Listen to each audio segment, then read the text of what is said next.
A service of KIBMradio.com, the Internet's home for an all-old-time radio.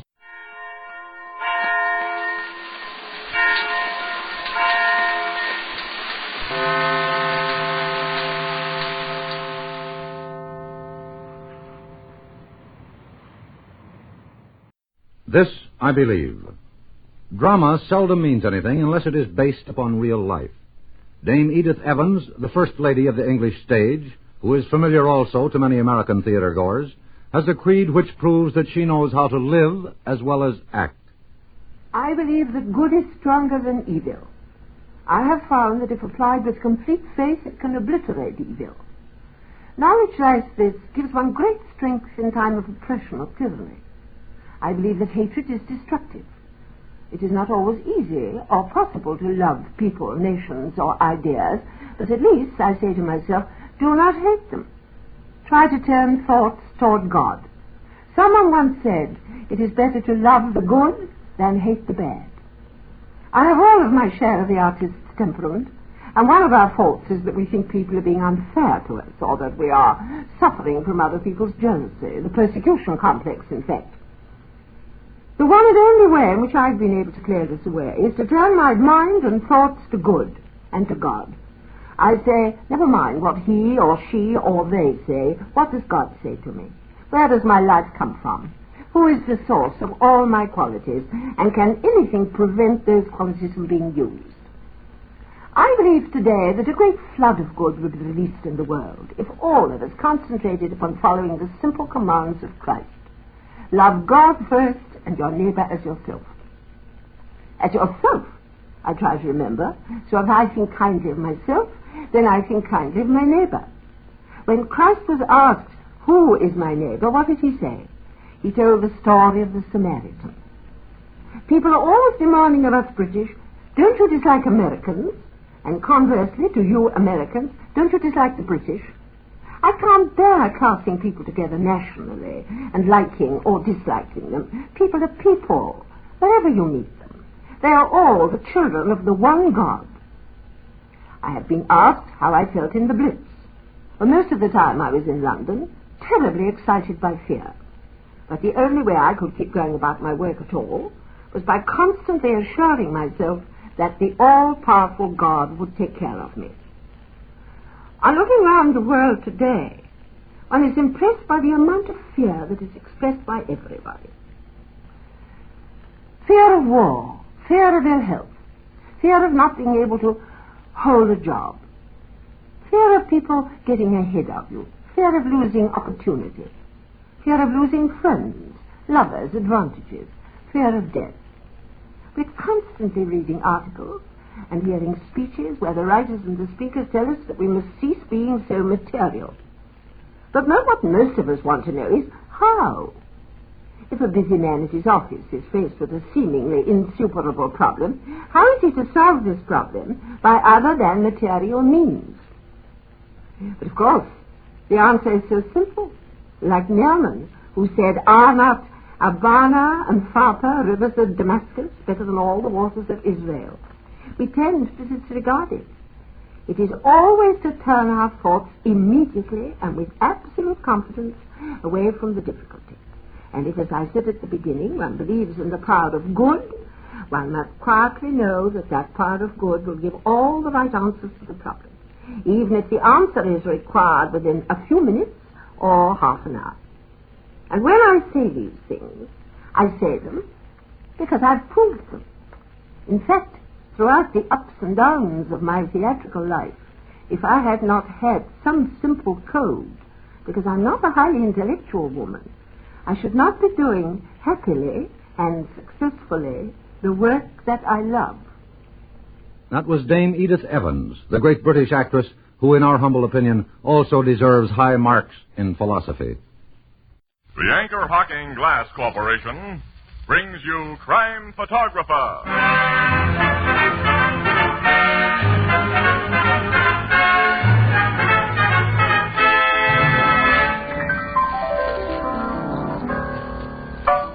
Casey, did you see where my niece got engaged last week? Oh, is her name Princess Elizabeth? No, her name's Jane. Then I didn't see it. How do you like that? If you're not royalty, no one knows what happens to you. You don't have to be royalty, Ethelbert. You just got to be famous. Sure, like Anchor Hocking, the most famous name in glass.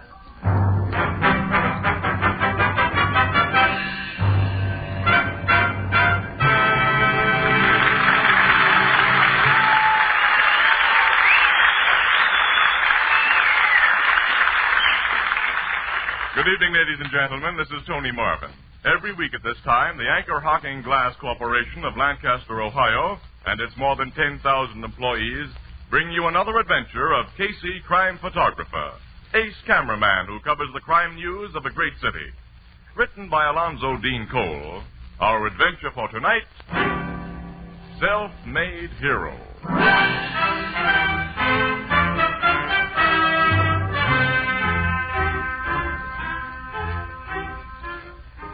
Casey, like most news cameramen, has a radio in his automobile that he keeps tuned to police calls. Tonight, as he and reporter Ann Williams drive leisurely toward the Express building after covering a routine assignment. Calling car 55. Car 55. Come in, car 55. Car 55, Sergeant Brannon. Brannon? Hey, we know Sergeant Brannon. He's a good pal of mine, Annie. I didn't know they had him on prowl car duty. Frisco. Report of shooting there. Proceed to shooting? alleyway on... Hey, wait a minute. It'll be repeated. Listen. Clark and Frisco. Report of shooting there. No further details. That is all. More Casey, like we're only a few blocks from there. Maybe there's a story. With pictures. Next stop, 12th Street. Between Clark and Frisco.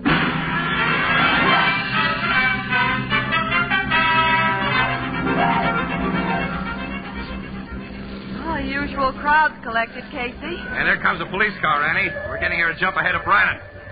Get out. Come on. Okay. All right, get back, you people. Get back. This ain't no Oh, circus. there's a patrolman over there, The young Casey. fellow beside him must have had something to do with the shooting. Why, he's just a tall, lanky boy, I said Casey. get back, everybody. That means you and this lady, mister. And we're press officers. Oh, you're pressed, huh? So where's the car? Here comes your sergeant. He knows us. Hello there, Brannon. Oh, hiya, Casey. Hello, Miss Williams. Hello, Sergeant. What's the trouble, Johnson? Why, this young fella here, Sergeant, he says someone took a couple of pot shots at him back in that alleyway. I didn't call for assistance, officer, until I'd done everything possible to help myself. Well, let's get inside this cigar store, then you can tell me what happened. Come on, Casey. All right, move back there. Let us through, will you?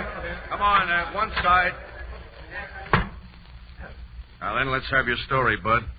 What's your name? The name is Wellington Cliffside. Only one S in Cliffside. At present employed as junior pharmacist at Black's 10th Street Drugstore. Uh-huh. I see you carry a camera, Mr. Casey. Yeah. Well, anytime you say, I believe in cooperating with the newspapers. Now, wait a minute. I'm only a cop, but I still want to know what this shooting was about. Oh, certainly, Sergeant. Well, as I've already told Officer Johnson, during the past month I became suspicious of two men who've been making telephone calls from the drugstore. Mm-hmm. I made it my business to overhear parts of their conversation. And what I heard, Sergeant, convinced me that they are spies. Spies? Foreign agents. Well, they must have become suspicious of my suspicions. For tonight, they acted. Acted? Yes, sir. A few minutes ago, I was standing there at the corner waiting for a young lady of my acquaintance when these two men passed me. The two men have been making the mysterious phone calls, huh? Yes, sir. I saw them go into the dark, deserted alley back of us. I followed them. Now I know they meant to lure me to my death. For when I entered the alley... He says they grabbed him, Sarge. Let him tell the story, Johnson. Well, they seized me, Sergeant. One of them slashed at me with a knife. Oh, look, you can see the tears he made in my overcoat. There in the left sleeve, huh? Mm-hmm. And here in the front. The knife didn't get stuck into you yourself? No, I broke away, and they ran, with me in hot pursuit. Uh-huh. Then they pulled guns and started shooting. The bullets missed you. I was lucky. I chased them to the end of the alley. With them shooting? Well, I considered it my duty, Sergeant. Then what happened? Then I found that they disappeared, probably into one of the buildings on this street. I knew I couldn't find them all by myself, so I yelled. I should say I shouted for assistance. This policeman came up and, well, he can tell you the rest. There ain't no rest, Sarge. Except I couldn't find no mysterious strangers around like this young fella described. Okay, Johnson. Did this guy show you where the shooting and stabbing took place in that alley? Yes, I did, Sergeant. I'll show you. You stay here.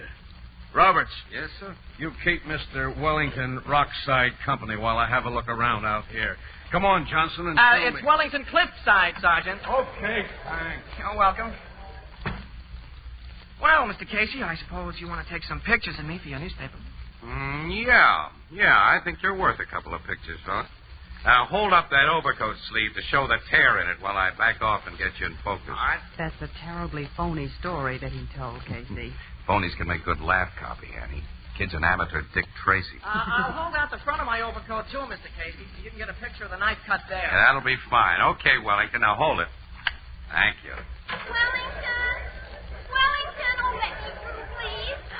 Wellington. Myrna. Look at that girl, Casey. Bobby Sox Oh, kid. Wellington, they told me how those awful men had tried to kill you. Oh, you're not hurt. Oh, well, I got the best of them, Myrna. But you can see what they did to my coat. Wellington. Oh, isn't it lucky you had on your old one? Excuse me, Mr.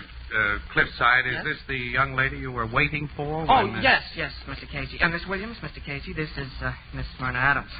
Mr. Casey is on a newspaper, Myrna. He's just been taking pictures of me.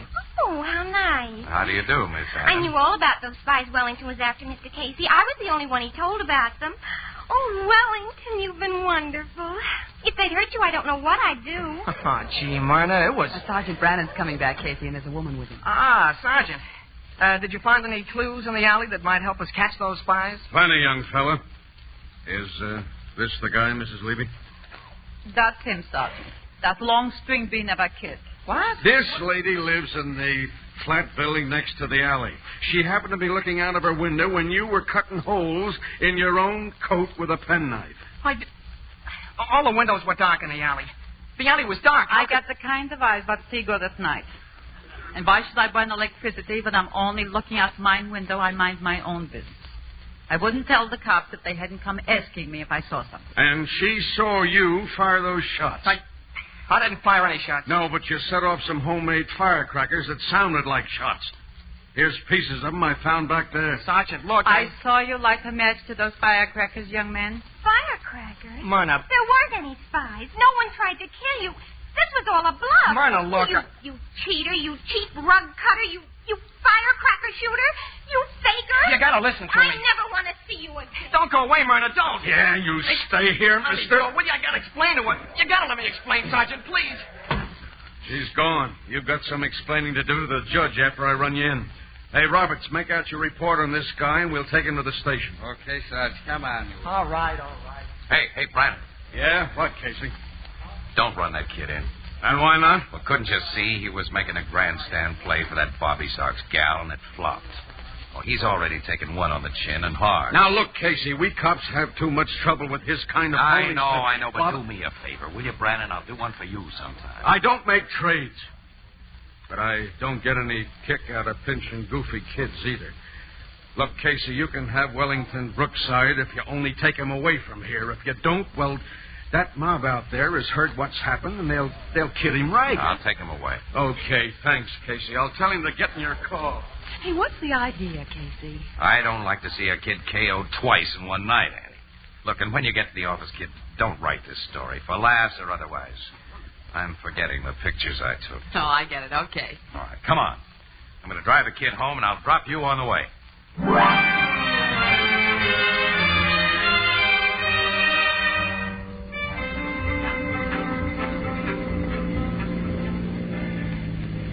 Well, here you are, Annie. Okay. So long, Casey. Goodbye, Wellington. Goodbye, Miss Williams. See you in a little while, Annie. Okay.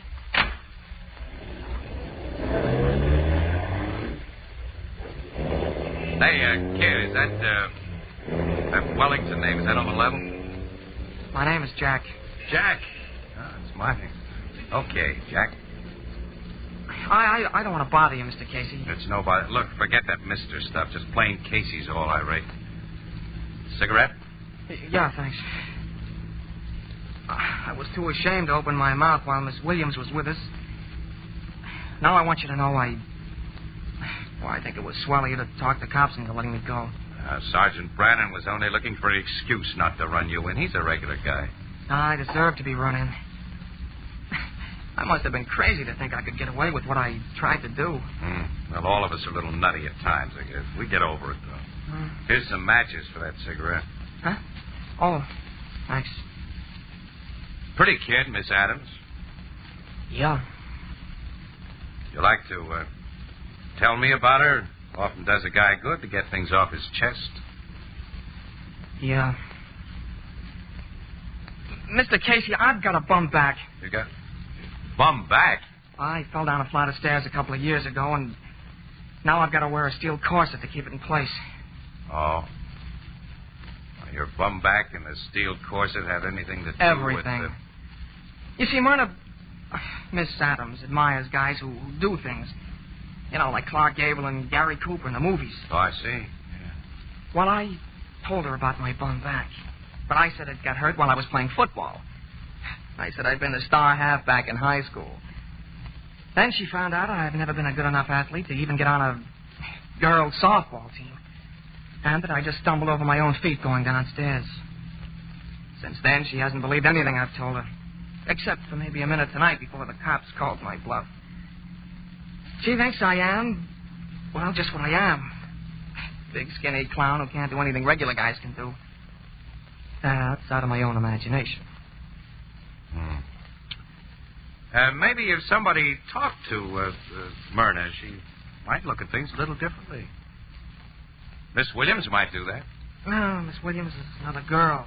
She couldn't do any good. Oh, you might, though. Me? Yeah, she respects old guys. Old?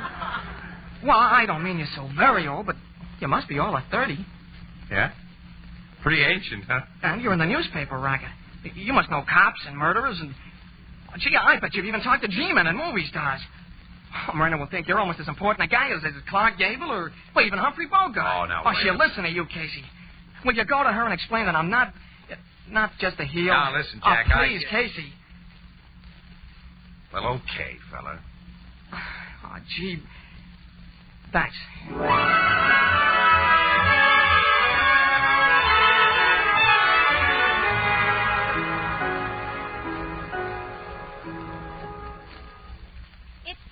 No use, Mr. Casey.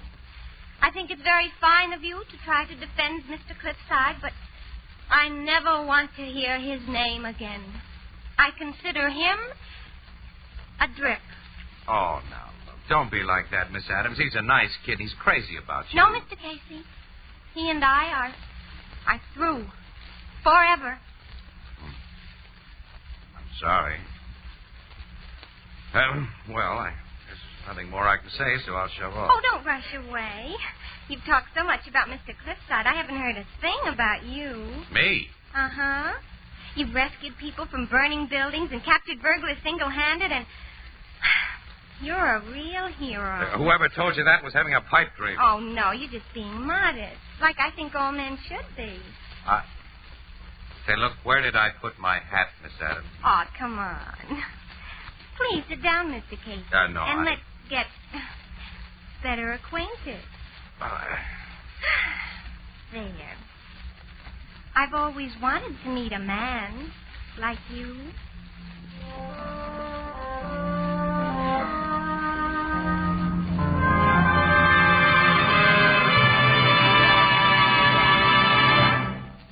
We'll continue in just a moment. Good evening, Dorothy. Hello, Tony. What's our subject tonight? Pie plates. Pie plates? Mm-hmm. Pie plates. Not ordinary pie plates, but a new kind of pie plate. The biggest bargain in years. Why, it's made of glass. Well, this is the Anchor Hocking program, and this new Fire King oven glass pie plate is something special. For instance? It bakes pie you can be proud of, not once in a while, but every time. Crusts are light, fluffy, and well-browned and never scorched. And it comes clean almost instantly without scrubbing. Well, you've sold me, Tony. Yes, this big 9-inch Fire King oven glass pie plate with a 2-year guarantee against oven breakage is being featured tomorrow and Saturday at 5 and 10 cent stores and all stores that sell household glass at a special bargain price of only 25 cents, slightly more in distant cities. Look for the Fire King label. Ask for it by name. Not just an oven glass pie plate, but a Fire King oven glass pie plate. A product of Anchor Hocking. The most famous name in glass.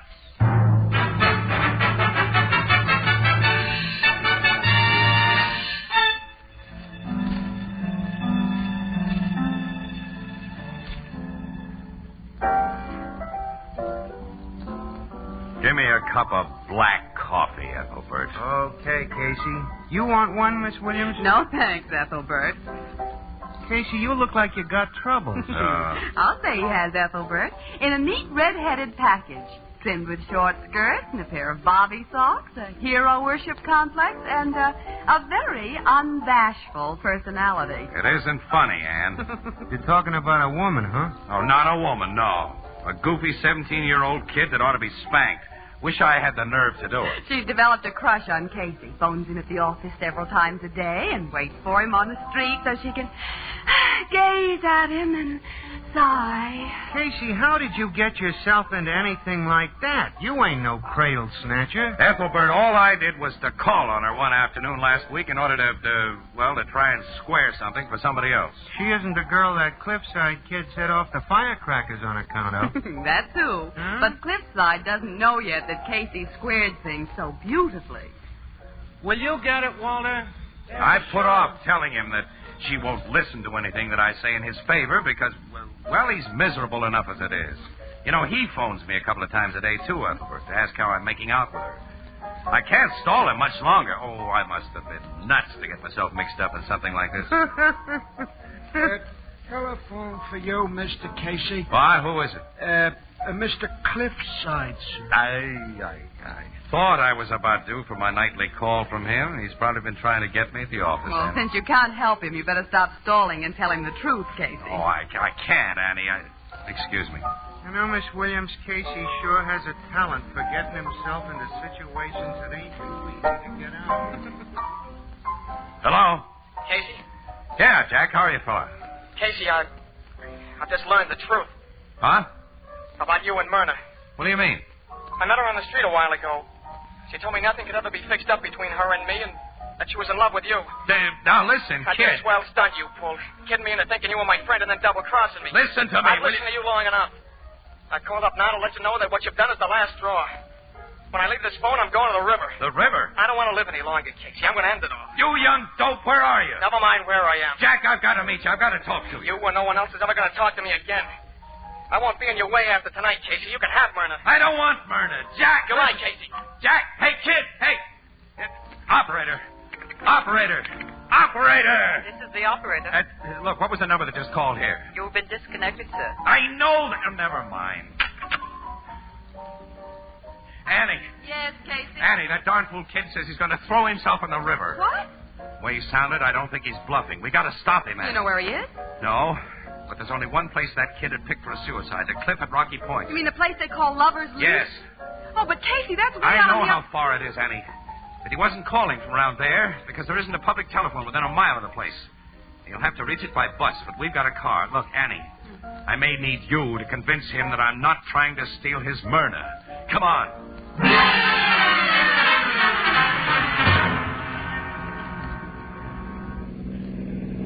Casey, if that crazy kid has picked another spot on the river to throw himself in... I'm not afraid of that, Annie. What I'm afraid of is we may not get there in time. If he does jump, Ann, I'll be responsible. Now, don't talk like that. It's such a mess of it. No, you have not. It was that little fool of a girl who did that. No, I'd like to wring her neck. Well, there's no use blaming her. No. As far as we better go with the car. I'll run it off the road among the trees here and turn off the lights. If he saw it, he'd suspect I was after him. Maybe he'd get away. Because if he hasn't gotten here ahead of us now and already... stop thinking like that, Casey. We'll get out of the car and come on, Annie. All right. We'll go out to the cliff through these trees. It's pretty bright. We'll be seen on the road. This is a horrible, desolate place. Yeah. Annie, we can see the edge of the cliff from here. And there's no one on it. Well, that means he hasn't gotten here yet. May mean he has gotten now, here. Now, stop imagining things. Hey, Casey, someone's coming through the trees on the other side of the road down there. Well, I see. Someone tall and lanky. It's a kid. He's going toward the edge. Yeah, he sees you. He's running, too, for the edge. Hey, wait, kid, wait! I gotta talk to you. No one's ever gonna talk to me again. Jack, you've got to let me talk. Run, Casey! He's almost at the edge. Hey, stop! You can't reach him in time. Oh, he stumbled. Grab him before he gets up. I got it. Let me go over here. If he hadn't stumbled, he's only a few feet away from the ledge. Young fella, for the scare you've given us, I ought to knock your teeth out. Why don't you stop me? What do you care what happens to me? He shouldn't care. Can't you realize that Casey's only interested in Myrna because, well, he was trying to help you? And let this sink in. If I weren't sure that he couldn't have any romantic notions about a child like your Myrna, I wouldn't be here with him. You mean that you're Casey's real girlfriend, Miss Williams? Oh, well, use your own judgment, if you have any. I should have figured that. I'm sorry, Casey. Well, okay, kid. Now, we're taking you back to town. We'll cut through these woods to the car. All right. I can't stop you from taking me back, but I still don't want to live, Casey. While I was wrong about you, I wasn't wrong about having lost Myrna. She told me herself tonight that she hated me. Jack, there are millions of girls in the world. Must you have just one particular one? I don't want anybody else. Ever. Brother, you're a true monogamist. Hey, the car's turned into the road. Wait a minute. Wonder if the driver knows it's a dead end at the edge of the cliff. Yeah, guess he's seen where he was heading. He stopped. Say, wait. Let's see who this is. Hey, Casey. That man getting out. Holding his hands above his head. Yeah. Guy getting out behind him has a gun. Man, that guy with a gun is Blackie Owen. The racketeer? Yes. Don't, Blackie. Give me a chance. Don't. Oh, he shot him. Casey, be quiet, both of you. Keep back of these trees, out of sight. Okay. Blackie Owens is a dead shot, and none of us has a gun. If he knew we'd seen what we have seen, our lives wouldn't be worth a nickel. He's getting back in the car. He's driving away. Wait, don't move from here till he turns off this branch road. Okay. Now let's go over and look at the body. Annie, Blackie Owens is one of the dirtiest gang leaders in this town. The cops have never been able to nail him. What we've just seen will send him to the chair and give us a front-page exclusive. Jack, I could kiss you. We wouldn't have been here if it hadn't been for you. Casey, how can you think of front pages when you've just seen a guy murdered? Get used to things like murder in the newspaper racket. Well, there he is. Do you recognize him, Casey? I certainly do. That gives me a good reason not to be too unhappy about this shooting. The guy who just had his last ride was Twist Yacob. Well, he was Blackie Owen's chief gunman. That's right, Annie. Blackie gave it to him right between the eyes. He's dead. That's a last year's daisy. Never seen a dead guy before. It's awful. Yeah. Remember that the next time you think of bumping yourself off, kid. Now come on to the car. Let me get a camera and shoot some pictures of this. There'll be no... What? Casey. Hello, Blackie. Stick up your hands. All of you. Okay. I wouldn't have come back if I hadn't seen your car parked off the road after I turned the bend. It gave me the idea that there might have been witnesses to what occurred here a few minutes ago. And I don't want witnesses. He's going to kill us. Take it easy, Jack. The young man, unfortunately for all of you, is right. You see, I prepared a very good alibi for this evening that your testimony would kind of spoil. I'll give you all your choice. Where would you like it? Between the eyes, like Yakko? Through the heart or in the stomach? You know, I pride myself that I never miss. If it's all the same to you, Blackie, I'd prefer not to be shot. Yeah, you should have known better than to stand so close to a guy you meant to plug. You got his gun, Casey. You got his gun. Yes, I have. Now, Blackie, we'll go to my car and get a camera and take some nice pictures of you. Now, be good. Stick your hands in the air and get going. Okay, but don't you want this... What are you picking up there? Huh? Can't you see? Pair of gloves. The lady dropped them when she stuck up her hands a minute ago. No use leaving them on the road. Yeah, miss. Oh, yeah, they are my gloves. Hey, Casey! He's grabbed Let her go! Drop that gun you took from me, Casey.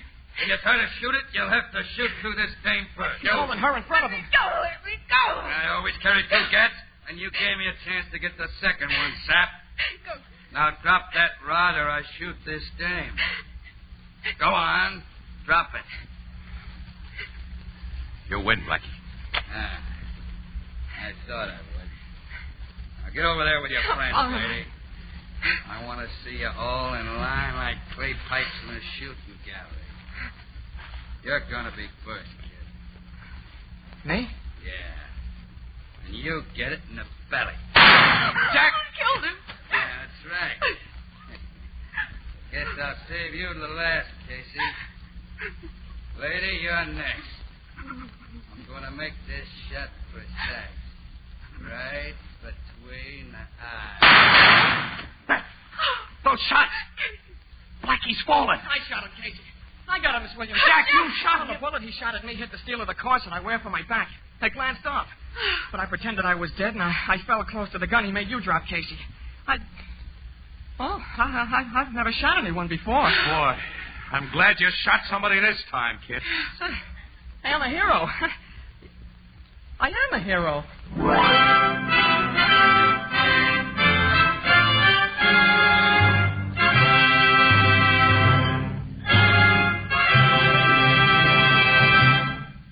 We'll join the crowd at the Blue Note in just a moment. Extra, extra, read all about it. Great new discovery makes beer and ale easy to enjoy. It's a new kind of bottle. A different kind of bottle. It requires no deposit. No fussing with pennies. You don't have to return it. No bother with empty. Just pour out the beer and throw the bottle away. It's light as a feather. No arm-weary lugging. It's sturdy and compact. Saves space in the icebox. It's easy to open. And safe to drink from. It belongs on the table. It's at home on a picnic. And, brother, what flavor? That true brewery flavor. Protected by glass. As only glass can protect it. Yes, the revolutionary new Anchor Glass one-way, no-deposit bottle is sweeping America. For flavor that's brewery bright, demand beer in bottles. For safety and convenience, demand your favorite brand in the new Anchor Glass one-way, no-deposit bottle. Product of Anchor Hocking. The most famous name in glass.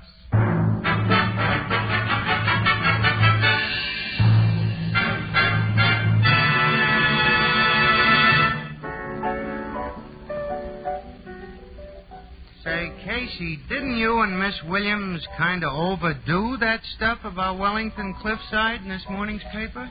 No guy's ever been that much of a nature's noble man. Boy, you'd have thought he was if you'd been there, Ethelbert. I'm standing in our exact spot. Well, maybe you're right. How did it go down with his girlfriend, who wanted to be Casey's girlfriend? Huh? Swell. She was barely civil to me when I saw her today with Jack. I understand they're engaged, too. Well, as my sister Edna says, quote, the only thing wrong with the younger generation is that it grows older. Unquote.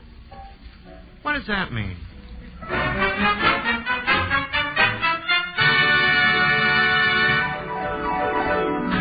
Crime Photographer, starring Stotts Cotsworth as Casey, is brought to you each Thursday by Anchor Hocking Glass Corporation, makers of Fire King Oven Glass, Anchor Glass Containers, Anchor Caps and Closures.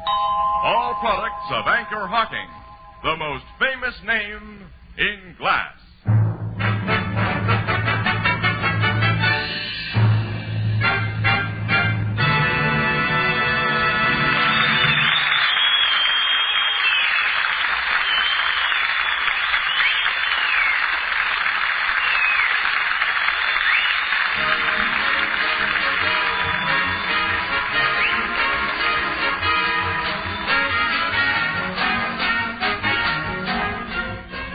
Crime Photographer is directed by John Dietz. The original music is by Archie Blyer, and the program features Miss Jan Miner as Anne and John Gibson as Ethelbert. The part of Jack Cliffside was played by Jack Grimes, and Herman Chittison is the Blue Note pianist. This is Tony Marvin saying goodnight for the Anchor Hocking Glass Corporation of Lancaster, Ohio, with offices in all principal cities of the United States and Canada. Thursday night on CBS is the biggest show in town, so stay tuned for exciting dramatizations on Reader's Digest Radio Edition, which follows immediately over most of these stations.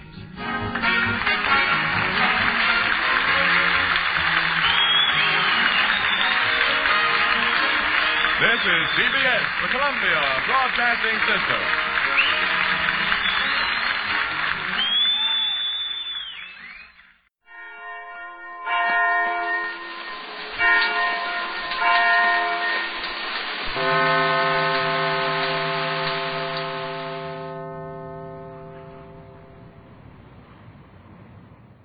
This, I believe.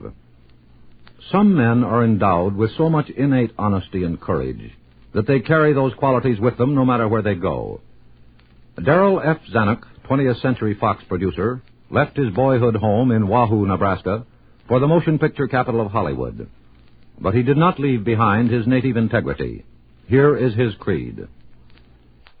Now that I can look back across the years from the so-called vantage point of experience in 2 world wars, extensive travel, and contact with many outstanding personalities, it gives me a great deal of reassurance to know that way down deep, the fundamental values I learned as a boy in a small town in Nebraska stand me in good stead every day of my life. I have found one thing to be so very true. The virtues I learned as a boy are still fundamental virtues. My point of view has changed, of course, over the years, and so has that of my friends. But so much of all this change of viewpoint is like a small boy gazing at a hill on the plains of Nebraska. The hill remains the same. The small boy only sees it from another angle as he grows up. I have always tried to walk completely around every hill I have encountered in life, so that I could get a view from every angle. This, I think, reveals the difference between honesty and cynicism. When you see the hill from every angle, you have a much better chance of keeping life in focus. When you only see it from one angle, you run the very great danger of becoming cynical, which, to my way of thinking, is not only superficial, but poisonous. 2 of the fundamental virtues that have been such a great comfort to me in my life, from the days of my boyhood in Wahoo, Nebraska, until now, are loyalty and charity. There are other fundamentals I learned as a boy that go hand in hand with me every day of my life wherever I am. But these 2, loyalty and charity, I think have played a larger part in my life than others. Loyalty is not only just a term, it has always been a way of life for me. I mean not only loyalty to my friends and family, but to the honest values on which our country was founded. And to me, this guidepost of loyalty, of necessity, means loyalty to one's own self, which to me is a basic, essential honesty. When I was growing up, I rebelled against so many things and fought against so many of the basic ideas of life. But I found after so much rebellion and walking completely around that hill on the Nebraska plains, in my mind's eye, that these virtues had not been tested over the centuries in vain. Charity is another rule that has been of great comfort to me in so many trying situations. Charity is something you must learn. I have been very lucky in life because I have been in a position to give charity, and one should never expect any other reward from charity than the satisfaction it gives. When it is needed, there is such a desperate urgency about it that the recipient often does not have time to thank the giver. In talking about any charity, you must give from your heart, and any other type of giving is a terrible cheat on life itself. I think somewhere deep in the consciousness of things, such dishonesty is felt. In walking around the hill on the plain each day of my life, the virtues I see, whether I am in London, Paris, Rome, Cairo, New York, Hollywood, or Wahoo, Nebraska, are always the same. I am grateful for those old-fashioned virtues that I learned as a boy in Nebraska. And I hope I will have enough humility always to be thankful I was born in a country that gave me this chance at life. Those are the beliefs of Hollywood producer Darrell F. Zanuck, whose highly respected handiwork in the movies shows that he really means them. Crime does not pay.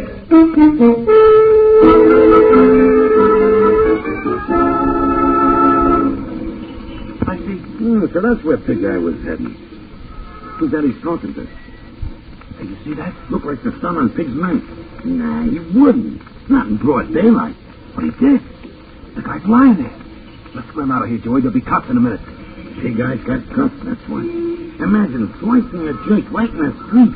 In daylight. Are you coming, or do I have to swim alone? I was just thinking. Something I was reading yesterday. Tell me not in mournful numbers. Life is just an empty... something.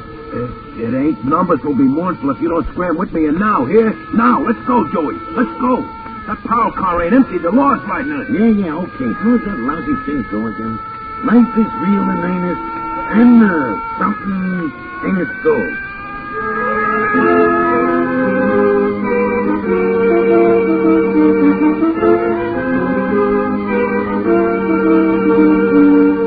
In the interest of good citizenship and law enforcement, we present Crime Does Not Pay, based on the famous Metro-Goldwyn-Mayer series of short subjects. In just a moment, you will hear Between the Dark and the Daylight, starring Lionel Sander.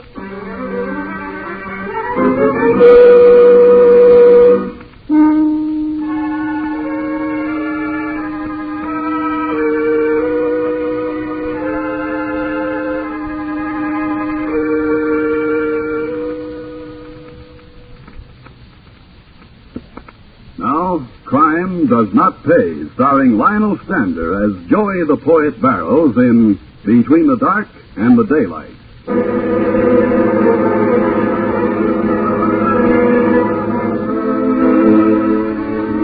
The accepted word for slums is darkness.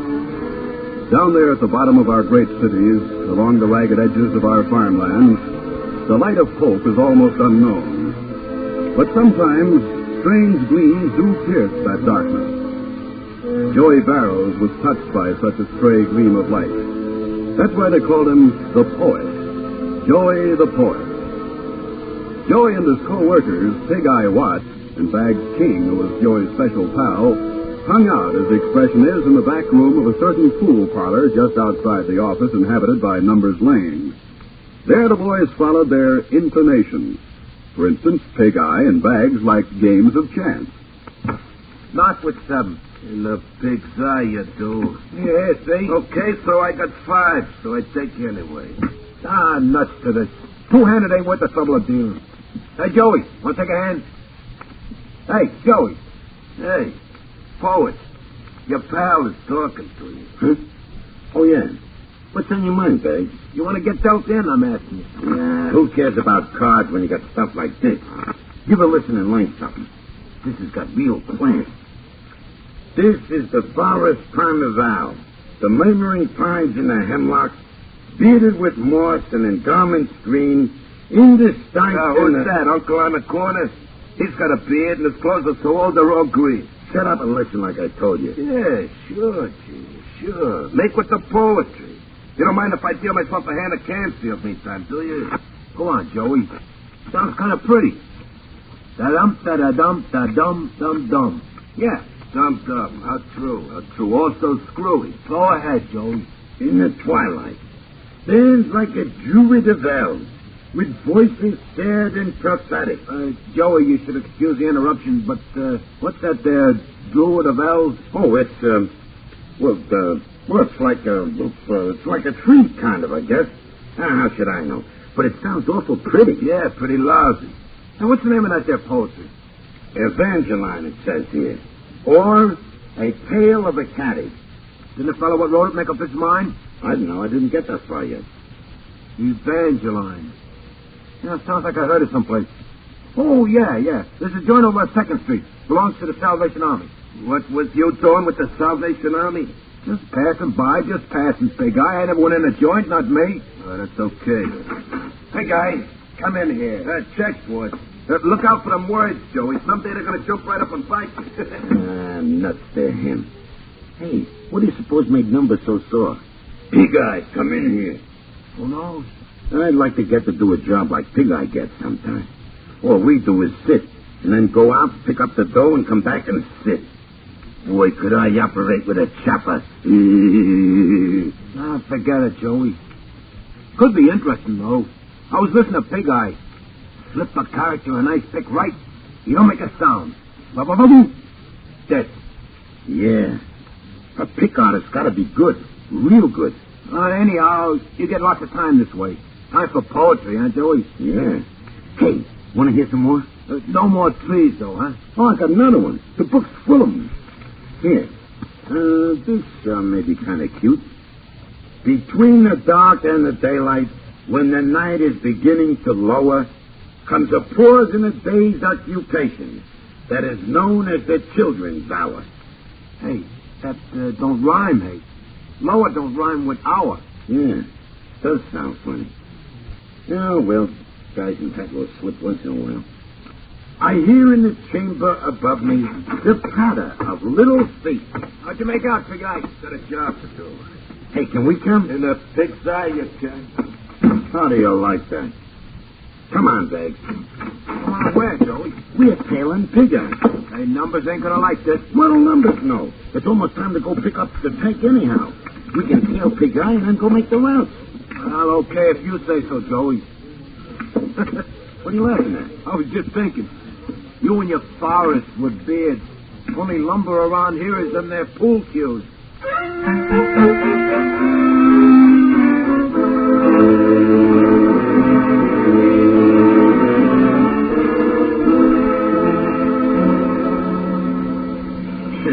That Pig Eye, he's a cinch to tail.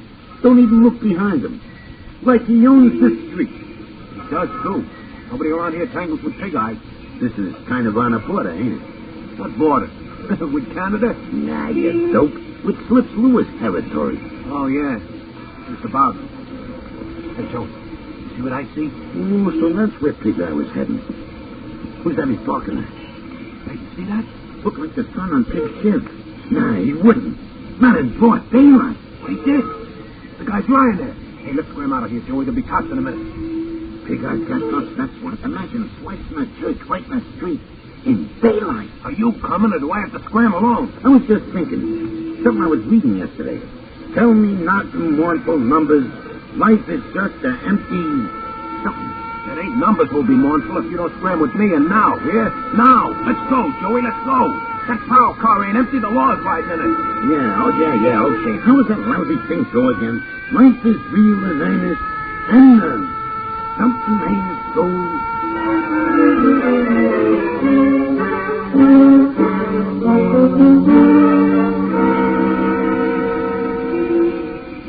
Hi, Benny.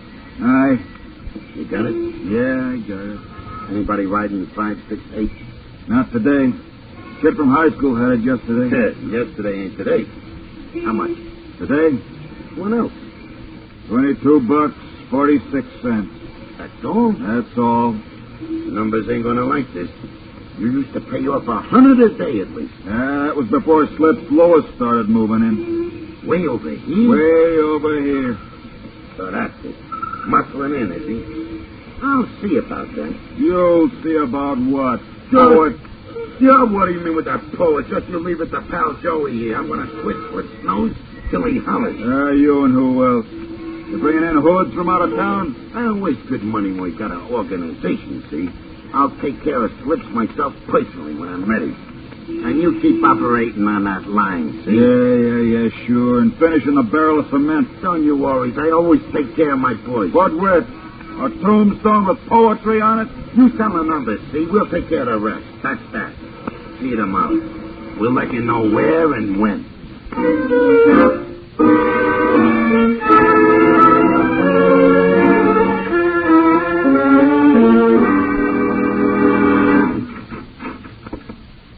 Numbers, here's the pickup.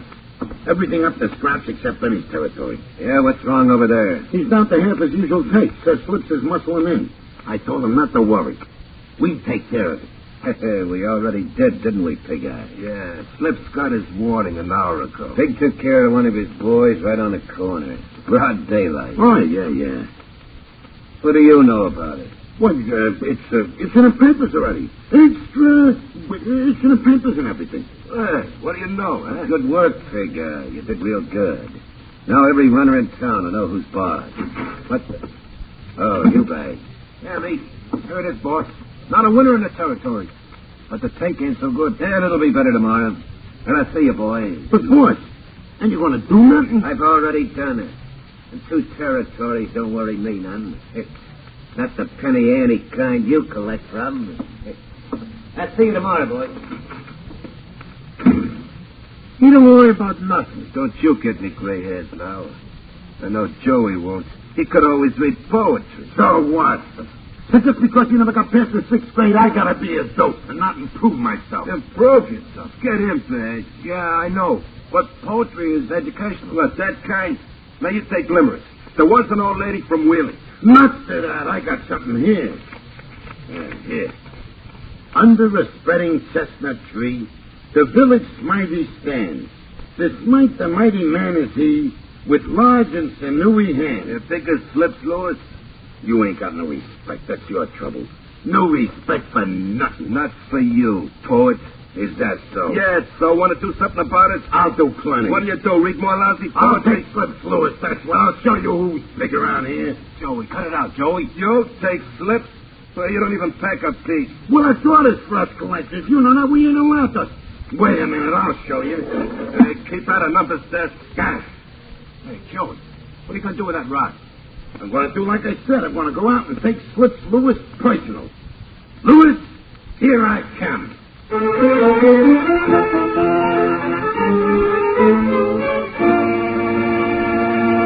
In just a moment, Crime Does Not Pay will continue with Between the Dark and the Daylight.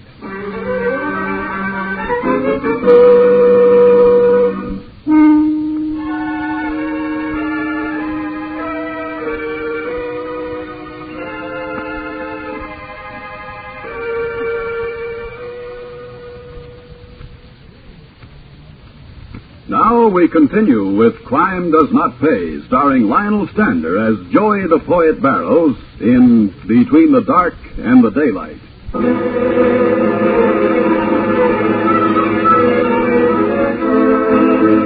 Joey proceeded to be as good as his word. With a gun he had taken from Number's desk in his pocket, he made his way straight to the headquarters of Slips Lewis. There in the anteroom, he found Slips' henchman, Jack the Newsie. Hey, where'd you learn manners? Don't you knock on doors? You'll embarrass yourself doing this someday. Save it, Crumb. Where's your boss? And whom shall I say is... Wait a minute. Me a Crumb? Never mind the routine, fat boy. Where's Slips? Behind that door? What's it to you? Never mind, wise guy. I'll find out for myself. And keep your hands on the desk. I'm healed. Well, You Slips, Lewis? Who wants to know? I do. Are you, ain't you? Yeah, I am. Okay. Let's roll. That's a hot one. You trying to snatch me? You think the Noosey's going to let you? I already took care of him. I didn't hear no shooting. He'll keep. Let's go, big shot. If I refuse? Feet first to a slab in the morgue. Now move. Boy, you got something all right. You want to work for me? I wait for Numbers Lane. I said move. Now it begins to make sense. Okay, I'll play. Open the door. You open it. You go first. And tell your fat newsboy friend if he lifts a finger, you get it right in the kidneys. Go on, open the door. Tell him. Son, you sure got talent. Have I? Thanks. None of that. Keep your hands outside your suit. Open the door. Start talking. Right. Stay where you are, Newsy. Yeah, but, boss, this pigeon's all alone. You move, he says, and I get in the kidneys. I like my kidneys. Stay where you are. Yeah, boss. My friend and I here are going visiting. The Numbers Lanes joint. If I'm not back in half an hour, come looking for me. Yeah, gotcha, boss. Keep going. No stopping at the desk. And 5 to 2 are the odds, Newsy, that this bright lad will be working for us by the time I get back.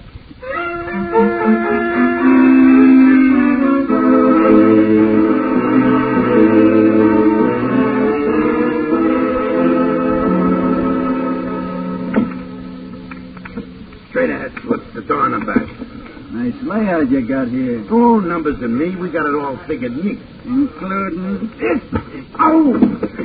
Enjoyed your trip, jerk. Now give me the gun. Don't shoot me. Don't shoot. I never do my own killing. You said this door. Hey, you in there, Numbers? This is Slips talking, and I got a gun I took away from your goon here. Yeah, what goon? Your boy you sent after me. Now get this, Numbers. I'm taking over in this town, see? The policy game is mine. To leave my boys alone and you'll live longer. That's all. You won't get away with it, Slip. Don't try coming out, Numbers. Not you or anybody. I'm leaving here with my back to the street, and I'll open up the first head I see. Not trying to think stupid, or you'll get it where it hurts most. And here's your rod. I don't need it. Get that dirty chiseler was the last thing I ever do. Come in here, poet. Right with you, poet. Just let me get the gun. Well, I brought him here, didn't I? Oh, you stupid jackass. Put down that gun. Okay, poet. Yeah, you brought him here. Half an hour from now, our crowd will be the laughing stock of this town. Fritz Lewis is here and walked out without a scratch. Gee, I never thought about it like that, number. Of course you never thought. What do you got to think with?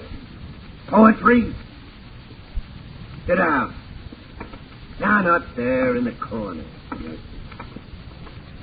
Thanks. Take the gun. Yes, boss. Now stand over him. He lifts a hand or opens his mouth, give it to him. Right in the belly. You got that? Yes, boss. Sorry, Joe. Okay, Ben. Actually, shut up! Yeah. Now then, pig eye. What are we going to do with this character? It's up to you, Numbers. Whatever you say. Should I let him live? After what he'd done, practically double-crossing us in a pig's eye. Right. How? The rope, boss? Hey, shut up, I said! No, not the rope. That takes an artist, and what slips on the loose, I need you with me. Ice pick, dump him in the river, anything you say, Numbers. I tell you what, over to the lake. You know, there's a spot, the big rock. One good shot and he falls in. The current will take him right under that rock. That's where Jersey Jackson got it. And he never came up. It sounds good. Who does it? Who else? Yeah. Who else? No, not me. I never killed nobody. Joe is my pal. You know the rules, Bags. When the trigger man goes, his best pal always does the job. Okay. Joey Boy tried to be a trigger man, and you're his pal. Take care of it. With the gun you're holding. And do it tonight.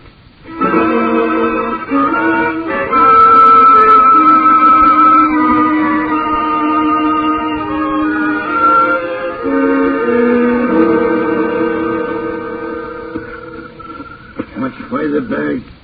See, my feet are making me something fast. Mine, too. I'll have to walk back. Sit down a minute, Bags, will you? What for? We're still pals, Bags. Let's talk. For the last time. Well, okay, I guess. The grass is kind of soft, ain't it? Grass always is, I suppose. It's a funny thing about grass. I guess maybe that's why them poets, the real ones, they always write about it. Now, one fellow wrote a whole book. I seen it once in the window of a bookstore. Leaves of Grass, he called it. Funny. Said on the cover the fellow was born in Brooklyn. Do you think they got any grass in Brooklyn? Who knows? Maybe. They got everything else. Well, never find out now. Why'd you try it, Joey? Why? I don't know. Maybe I was tired of being stepped on. A fella's got to break out sometime. Now I gotta... Well, I gotta. Why'd you do this to me, Joey? We always been pals. Do you really got it, Bags? Of course I got it. Maybe. Maybe not. Numbers said the bodies don't ever come up. They disappear. Get it? They disappear. Hey, look, if I go back and the gun ain't been fired... You could fire it. Out over the lake. I could take it on the land, maybe. And disappear. If they ever find out, I'm done, Joey. I'm your pal, Bags. Your pal. Yeah, sure, but... Look, if they ever find out, I'm done, too. Get it? You make it sound okay. Look, Bags, by now we would have been to the rock. If we're going to do it my way, we got to move fast. It's an awful chance, Joey. You sure you'll get out of sight? And how? It's a deal, pal. It's a deal. Good. Now fire the gun. Fire it? Not at me, dope. Over the lake. Okay. Now beat it back to Numbers and tell them I disappeared. And you won't be lying, Bags. You sure won't be lying.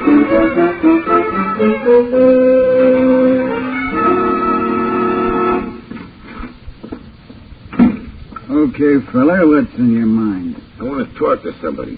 The desk sergeant said that in here I could talk to somebody. Okay, you're in. Start talking.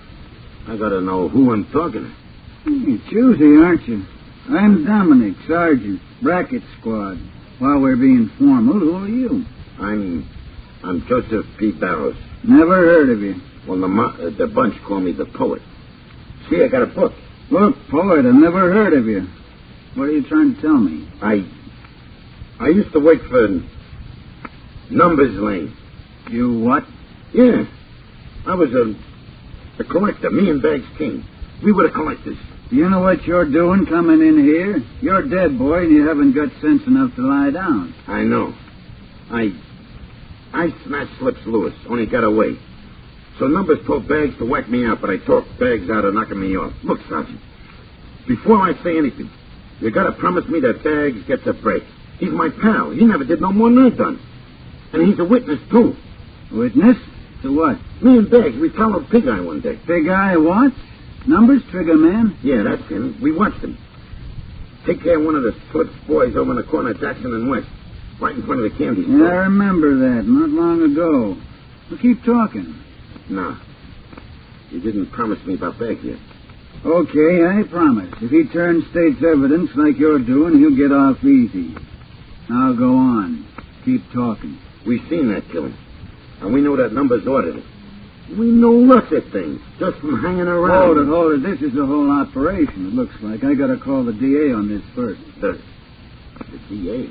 You got nothing to worry about. Boy, are we going to protect you.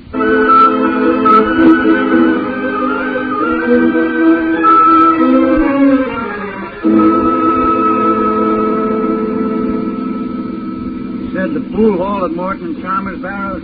Yeah, but I still don't see what you made me come along for. I told you, when we raid a joint, we have to take everybody, and they give phony names to point out the ones we want.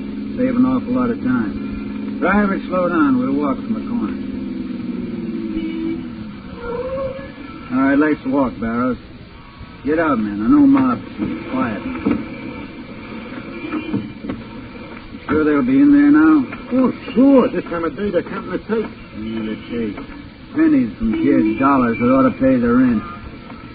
All right, Barrows. No monkey business now. I told you, Sergeant. And you heard me tell the district attorney, too. I want to get numbers, that's all. Right. In we go. That's the door, straight and back. Open it, Barrows. Yes, sir. Hi, Bags. Hey, guy. Numbers inside? Joey, you said you wouldn't come back. Why, you double-crossed and skunk. Drop that gun, what? And a pig's eye, I will. Numbers faded, cops and stars. You want me? You come and get me. Hit the floor, Bags. Hit it. Under the table, quick. Come on, Lane. Your boy is dead. You're through. Yeah. So's Lewis. We're taking him today, too. Yeah. Bags, okay, Bags. I think so. They promised to protect you, too, Bags. Last call, Lane. You come out or we're coming in. All right, boys. In we go. Fire!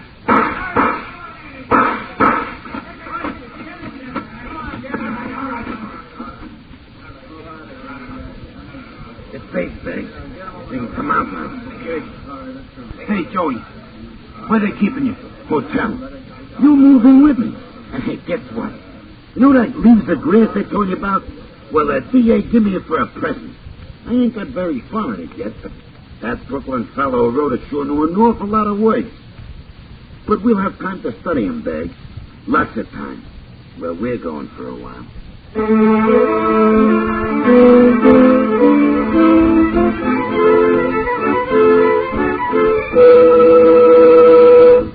Crime does not pay.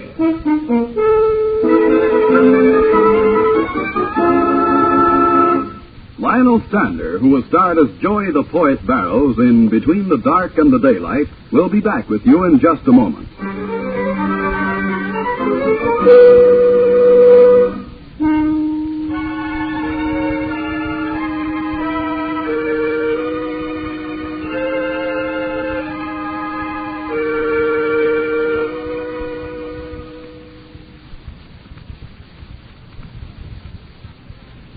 Now here in person is Lionel Stander.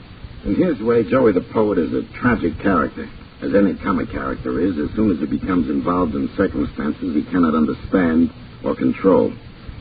But there's more to this story in my mind than just Joey and his quirk for poetry, Longfellow's poetry.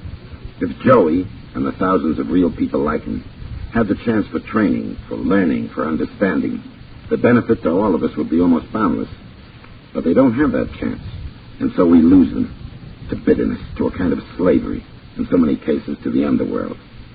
Once we root out the causes of this waste, once we see to it that our communities provide the proper opportunities for all, we will have gone far toward the day when it will no longer be necessary to point out that for ourselves, as well as for Joey the Poet, crime does not pay. Thank you, Mr. Stander.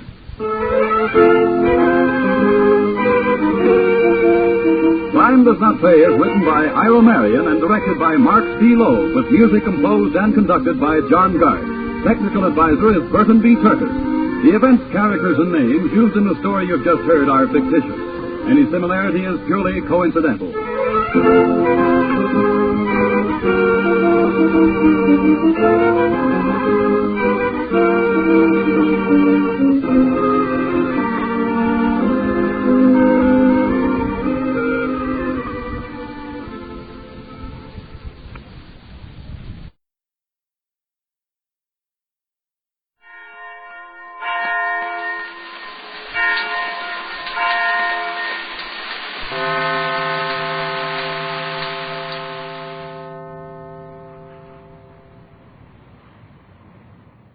This I believe.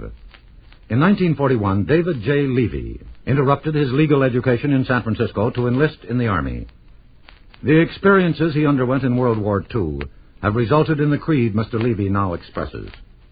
I have had occasion to test my beliefs, not only in everyday affairs, but during the 3½ years I was a prisoner of war of the Japanese after surviving the death march of Bataan. I observed that by trying to tolerate my plight, although not being satisfied, I was able to endure the hardships by remaining level-headed at times when it would have been easier to give vent to feelings. I was able to retain this head. An all-around education, though limited at the time, was essential for survival under extremes and proved itself under the most severe tests of physical hardships and imprisonment. Optimism was the spiritual tonic that acted as a panacea to the will and spirit when the evidence at hand said there was no use in carrying on. Loyalty has proven itself to me as to all when the results are added, and I see that my country, ideals, and team have come out on top. Applying lessons I learned during this period to my everyday life, I have found that I can more easily be content by being satisfied with my station at the present. But at the same time, I will not allow my sense of contentment to dampen my ambition and energy, as I must progress so that I will be content with my future position. I have found that in my actions, dealings, and daily habits, I should use a gauge of evenness and level-headedness in the sense that no extreme should be approached, neither in abstinence nor overindulgence. I have found that while avoiding a fixed extreme, I should still sample all of life's acceptable experiences and be aware of all things within the compass of the average intelligence. I would rather possess the all-around worldly knowledge gained from a combination of education and experience rather than the highly specialized intelligence that dwells on academic study without experience. I believe that just as all the leaves on a tree are alike and no two leaves are identical, so with persons. All are alike in seeking happiness in this world, yet no two individuals will seek this goal in the same way, and the number of persons who attain their goal will never be known. As happiness is a relative state, I believe that I can best reach that state and remain such by retaining an optimistic outlook at all times. Even when things are darkest, no matter how serious they may appear, they can always be worse. I believe that loyalty is a trait that must be protected and applied in every phase of living. Such loyalty must be to family, country, friends, fellow workers, and employees. When there is a conflict between loyalties, as there is bound to be, I must decide what is right, using the teachings I have outlined. I believe that by my doing what I thought was right, whenever possible, and at the same time guiding such action by reason and temperance, the possibilities of my returning from imprisonment were increased. To all of this I must add the apparent exceptions that are not explainable under my beliefs, but must be left to be explained by a greater authority. And finally, I believe that by practicing my beliefs of doing right, being loyal, content, and optimistic, I am rich in those non-worldly possessions which make me wealthy in obtaining the ultimate goal of happiness, which is the true test of success. I know of no better way to prove to myself that my beliefs are well-founded. That was David J. Levy of Martinez, California. After his release from a Japanese prison camp in 1945, he completed law school, and today is Deputy District Attorney of Contra Costa County in California.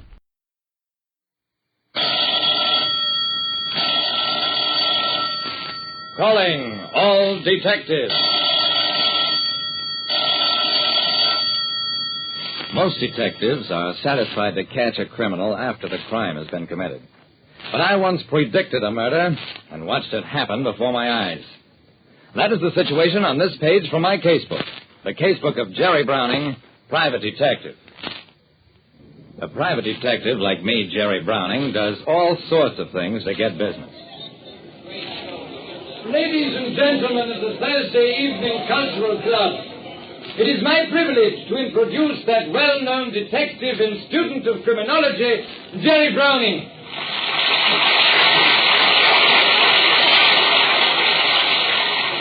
Yeah, Jerry Browning, lecturer.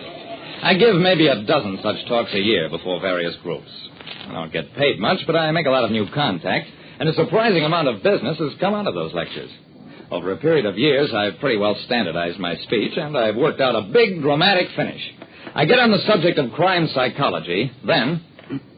Ladies and gentlemen, there are about 200 of you in this room. Some married, others not. All respected members of the community, with neighbors, friends, and business associates. Yet, one of you is marked for death. I'll say more. Not only is one of you an intended murder victim, but the would-be murderer is also in this room. Even as I speak, that person is plotting a crime. How to execute it. How to get away with it. It was impossible to tell where the shot came from, but it was easy to see its result. About halfway back in the audience, a middle-aged man slumped forward in his seat. Murder in a crowded lecture hall. A murder that my words had set off. When I told the lecture audience that one person in the room was marked for murder and another the intended murderer, my words came true before my eyes. The next few minutes bordered on panic. Nobody leaves this hall until the police arrive. Anybody who tries to leave will be placed under immediate arrest. That stopped the rush for the doors and the possibility of the killer slipping away. Out of the corner of my eye, I saw the club chairman in the wings. He was speaking into a phone, which meant that the police would soon be there. Everybody back in their seats. Take the identical seats you occupied during the lecture.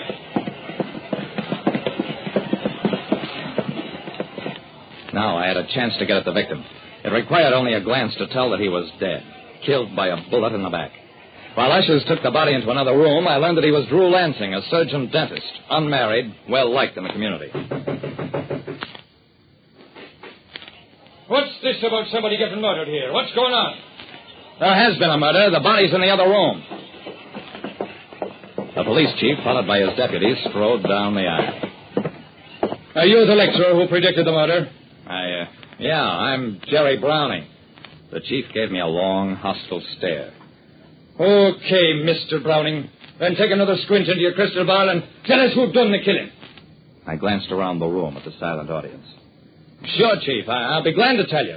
In private.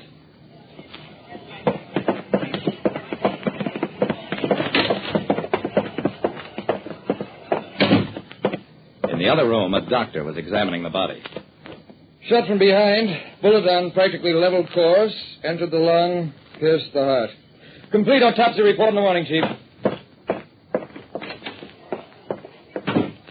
After the body had been removed, the chief turned to me. Okay, Browning, who killed him and why? I shrugged. I haven't the faintest idea. Now, just a minute, Chief. I had to say what I did in there. The chief found his voice. What kind of hocus-pocus are you pulling, mister? Saying there'll be a murder, and bang, there is a murder. You know something, Browning. I sat down. If you'll give me a chance, I'll explain. What I was leading up to in my lecture was that perfectly respectable people sometimes play with the idea of murder, of killing somebody they don't like. 999 times out of 1,000, that's as far as it goes. Normal people entertain such notions largely as fantasy. Only the rare abnormal person actually commits the act. The chief wagged his head in astonishment. And you mean somebody in that audience thought you really know something and got rattled into doing the killing then and there? I nodded. That's exactly what I mean. The killer thought I was trying to warn his or her victim and was determined not to let poor Lansing escape. Brother, what's amiss? A uniformed cop came into the room. Here's a gun, Chief. We found it under one of the seats way up front. The killer must have got rid of it when all the excitement broke out. The chief took the gun, looked at it morosely. We'll probably find it was bought at some hock shop. Have you tested it for fingerprints? The cop nodded. There you one. Okay. He turned to me. I guess you're in the clear, Browning. You can go. We can start bringing in the people who are sitting near Lansing and behind him. Looks like we'll have to crack this the hard way. Wait a second, Chief. They won't get any place that way. If anybody knew where that shot came from, they'd have said so by now. We'll get a dozen stories, all conflicting. Yeah? And what do you suggest? That you use me. The murderer, whoever it is, thought I knew something. Still thinks so. Let me go to work on that audience and see if I can get a killer to identify himself. It's worth a try. Come on.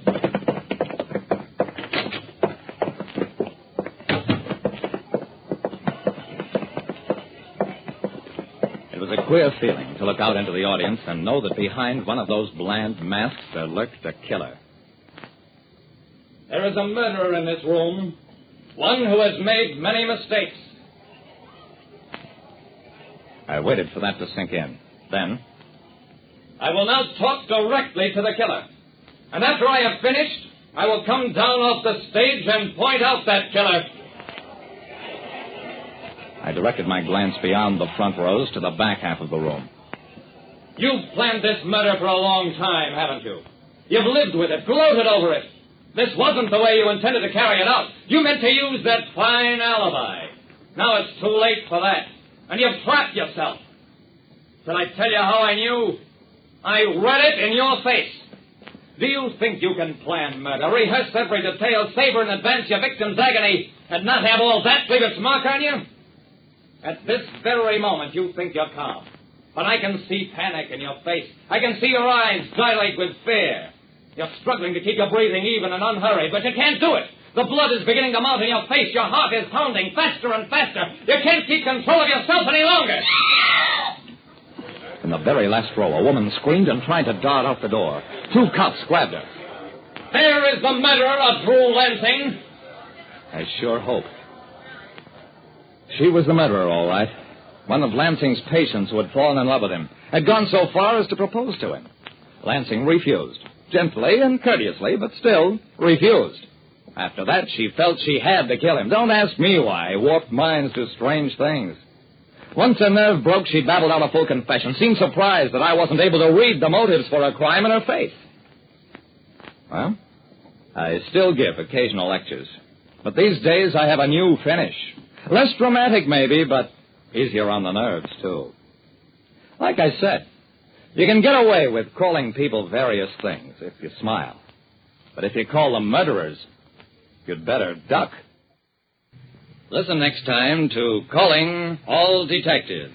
Mystery drama, mystery quiz, and a chance for you to match wits with yours truly, Jerry Browning, private detective. Murder at midnight. Let go of me. Let go. First, I have a little surprise for you. Look there, right in front of you. Tombstones. 3 of them. The first one is your mother. The second one is your brother. They're both sleeping soundly under them. And the third one... It's mine.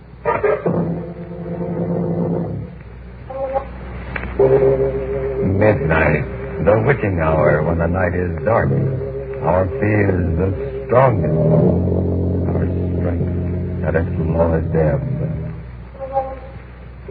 Midnight, when the graves be open and death strikes. How? You'll learn the answer in just a moment in The Man with the Black Beard.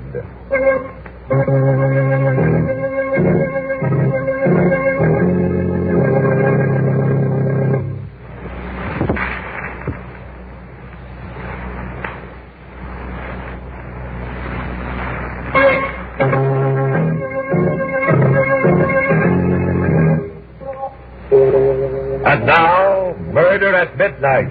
Tales of mystery and terror by radio's masters of the macabre. Our story by Sigmund Miller is The Man with the Black Beard.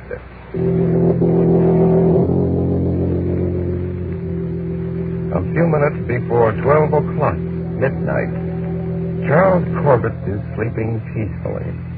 But not his wife, Evelyn.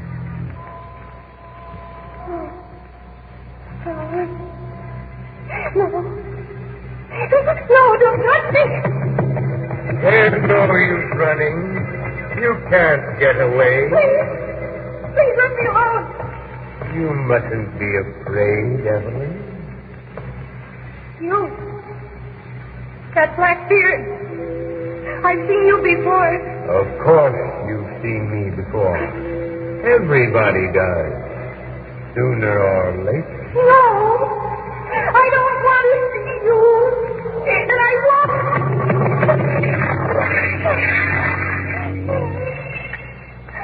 Scalpel, please. What are you doing?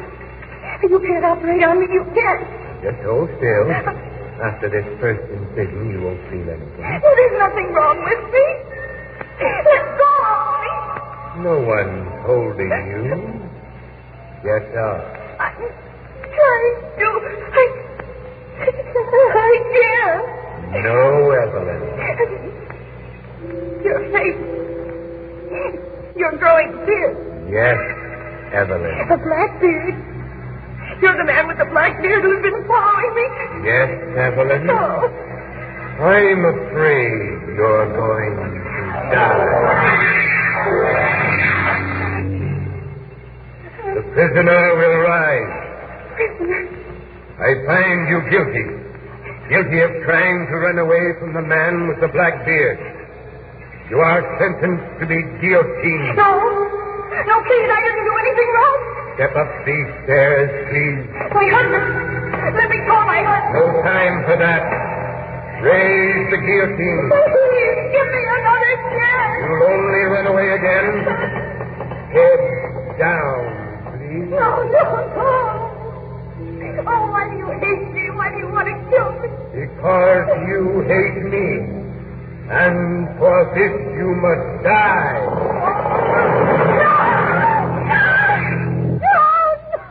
Evelyn, for heaven's sake, what's the matter, darling? Charles, help me. Evelyn, stop it. You're perfectly safe. Look, darling. Look, you're in bed. I'm in bed? Yes. Oh, Charles. Oh, what was it, darling? What was it? Was it a bad dream? Oh, Charles. It was the most dreadful dream I've ever had. Oh, there. There was a man with a black beard. And he was trying to kill me. No, darling. At first he was a doctor. He was going to operate on me. And then he tried to guillotine me. Yeah. And the knife was just going out. Oh. But you... Poor darling, it's all my fault. Oh, no. Why is it your fault? I'm telling you about that latest case of mine, that murder case. No, Charles. No, I don't think it was that. No, I've dreamed about that man with the black beard before. Charles, it means something. When did you dream about him before? I don't know. It was about a month ago. Oh. Oh, yeah, that was when I got my new job. That makes sense. No, Charles, there's something else. I can't help feeling it. I can't help feeling that I'm going to die. Don't say that, Evelyn. No, I feel it in my bones, Charles. I'm certain. I'm going to die. Soon.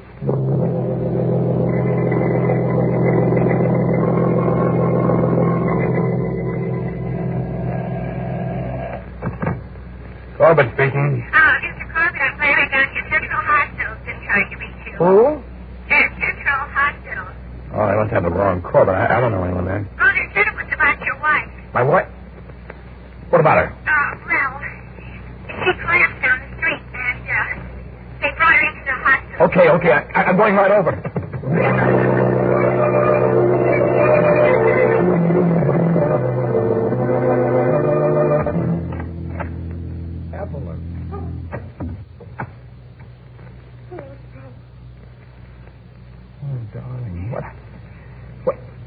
What is this? I came right over. What is it? Oh, baby. Please, honey, don't cry. Oh, look. Tell me. Huh? I saw him. You saw who? The man. What man? The man with the black beard. The one you dreamed about last night? Yes. Where? Well, he was in the street. In the street? I left the office. I was going out for lunch. And I was just going out of the lobby when I saw him.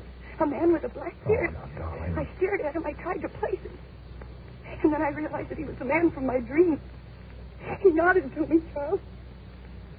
And I guess I must have fainted.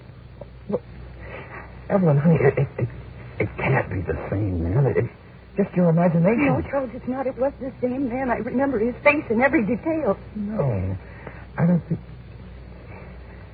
Oh, I guess we have to do something about this, darling. What can we do? Look, suppose we go to see Dr. Lieber. He should be able to help you. No. It's no use, Charles. He's after me. The man with the black beard. I'm going to die, Charles. I'm going to die.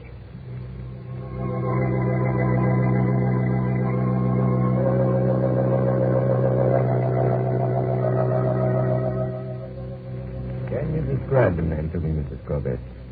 Yes, Doctor, I can. He has a long, narrow face, deep set black eyes, and a black beard. Had you ever seen him before before you dreamed of him? No, I don't think so. And you believe the man you saw in the street and the one you dreamed about are the same? I know they are.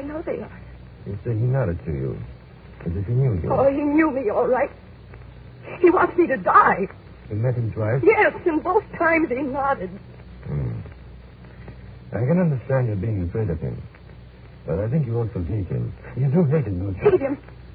Doctor, I could kill him without even thinking twice about it. I see.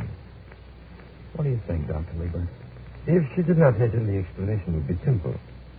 She might have seen this man with a black beard before she dreamed of him, just dancing in the street. And she could have had a nightmare about him. But hate is important. Hating him the way she does, that means he has become a symbol to her. A symbol? Then you don't believe he's a real person, do you? That he's really threatening me? Not in the way you mean. What we'll have to do is to find out just what he does stand for. But, Doctor, I tell you, I know what he stands for. He stands for death. I'm not going to tell you to forget him, Mrs. Corbett, because you won't. But if you come back again tomorrow, we'll see if we can find out a little more about him.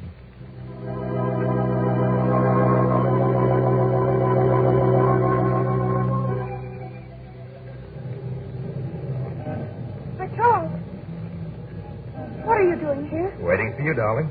We're going to have lunch together. You mean you'd like to take a look at the man with the black beard?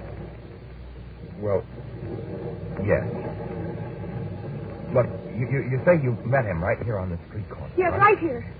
Twice. Oh, Charles, are you doing this because you believe me or because you don't believe me?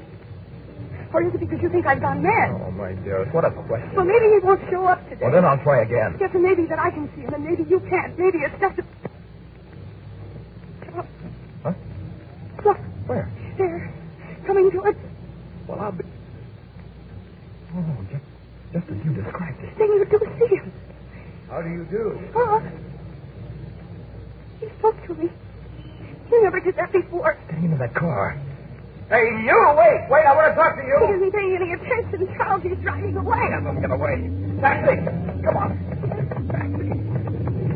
Here, that, Evelyn. Wait. Follow that black car. We've got to see where he goes.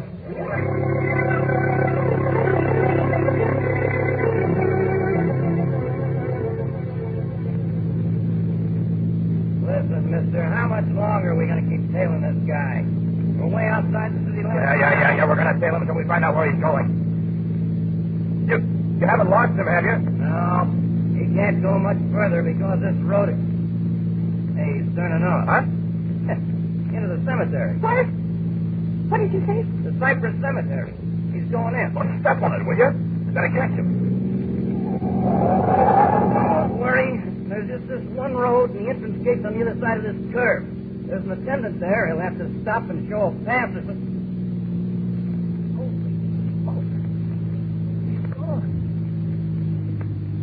Stop at that gate, will you? Yes, sir. Excuse me, we're looking for a big black car that just came through here. Black car? There hasn't been a car through here for an hour. You see, I told you. I told you. Stop it.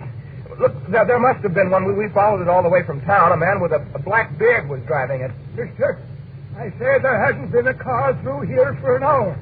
With or without a beard. A man with a black beard and a black car vanishing in the thin air at the gates of a cemetery.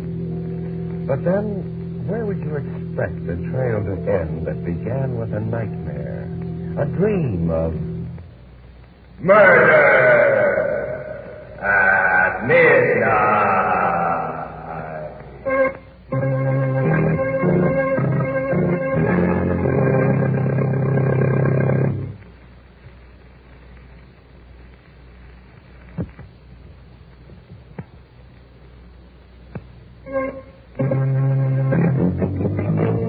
And now back to Murder at Midnight and The Man with the Black Beard.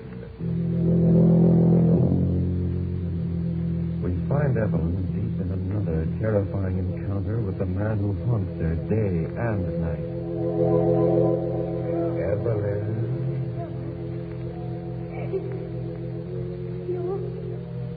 You again. What are you doing here? Waiting for you. You were looking for me, remember? You and your husband right here in the cemetery. No, I've got to get up. This is just another dream. It's a nightmare. Is it? Look at me. I'm very real. Here. Touch me. No, you're cold. Always. Oh, why don't you leave me alone? Why are you pursuing me? You who are pursuing me. It's a lie! I hate you! Naturally. I have a surprise for you. I don't want to see your surprise. Oh, I've got to wake up. I've got to. First, you must look at my surprise. Look there, right in front of you. Oh, don't. Three of them. The first one is your mother. The second is your brother. And the third one, do you recognize that? It's my own. Can you read the inscription? Oh. It says, Evelyn Corbett, beloved wife. Simple, but dignified. No, it's horrible.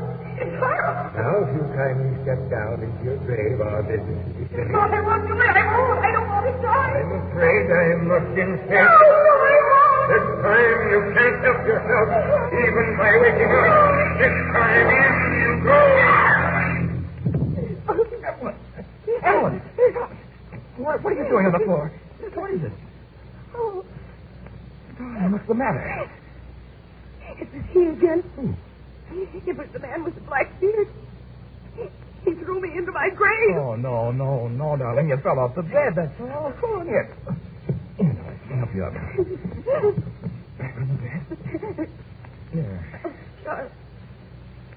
Oh, Charles, if this keeps up, I'll go out of my mind. I know, darling. Oh, Charles, do something. You just got to do something.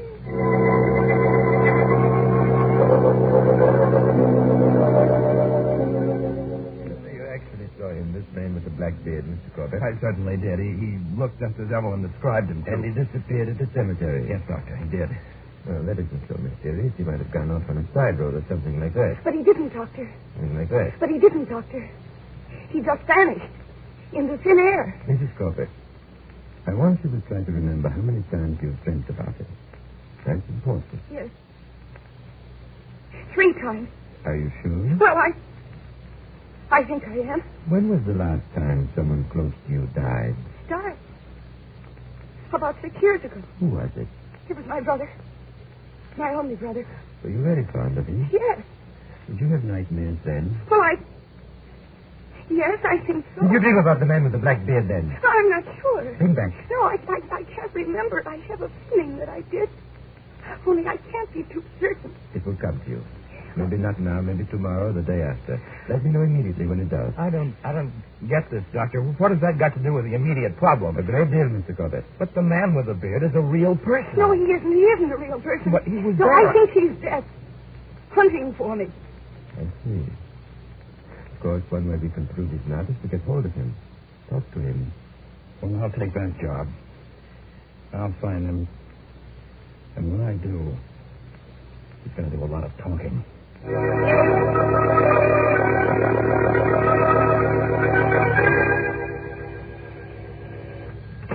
Hello. Mr. Corbett? Yes?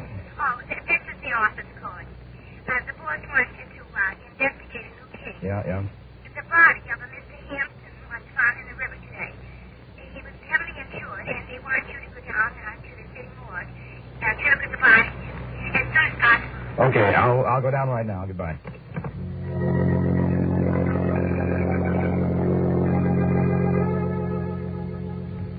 When was that body fished out of the river? Several hours ago.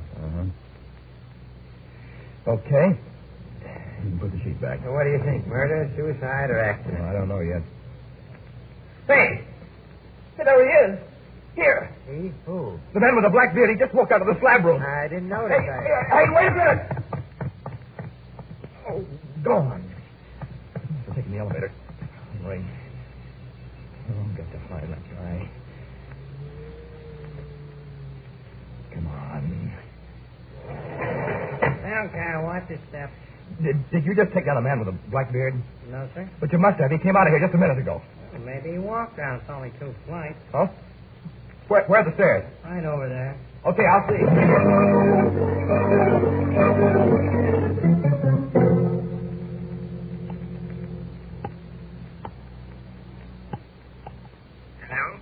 Hello, Dr. Lieber? Yes? This is Charles Corbett. Anything wrong? I just saw the man with the black beard again. You did, where? Down at the morgue. Did you talk to him? No, he disappeared. I ran after him, but he just vanished. That's bad. We've got to get a hold of him, Doctor. Perhaps we can meet him at the street corner near my wife's office. She's seen him there several times. I have a very heavy schedule, but when's the best time? About 1 o'clock? I'll be there. Look, should I have Evelyn come too? Yes, that might be a good idea. Good. Maybe we can clear this up today.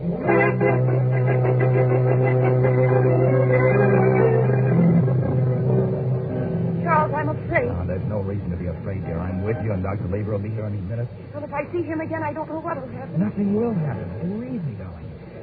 Look, once we talk to him... Here he comes. Where, Charles? Right there. Dr. Lieber. Oh, I thought you started. Hello. I'm glad you could come, Doctor. And I'm terrified. Doctor, do we have to do this? It's the quickest way of getting to the bottom of it. What time have we got, Mr. Corbett? I have 5 to 1. It's just about the time he passes by. I hope he doesn't keep us waiting too long. Dr. Lieber, really, you've been wonderful about this whole thing. If it hadn't been for you and Charles, I don't know. What is it, Mrs. Corbett? What's the matter? Look, over there. It's he. He really does have a black beard. I've got to get away. I've got to get away. Stay here. Nothing's going to happen to you. He's coming over here. Good. Oh, don't let us let me go. Please, Mrs. Corbett. Good afternoon. How do you do, sir? I believe you're the people who are looking for me. How did you know that? The guard out at the cemetery told me. He described you and the lady perfectly. Oh, look out. I got her. Evelyn. She's fainted. Evelyn. Better take her someplace quiet where she On can... my face is just up the street there, a few doors. If it won't bother you too much, Of course not. Show us.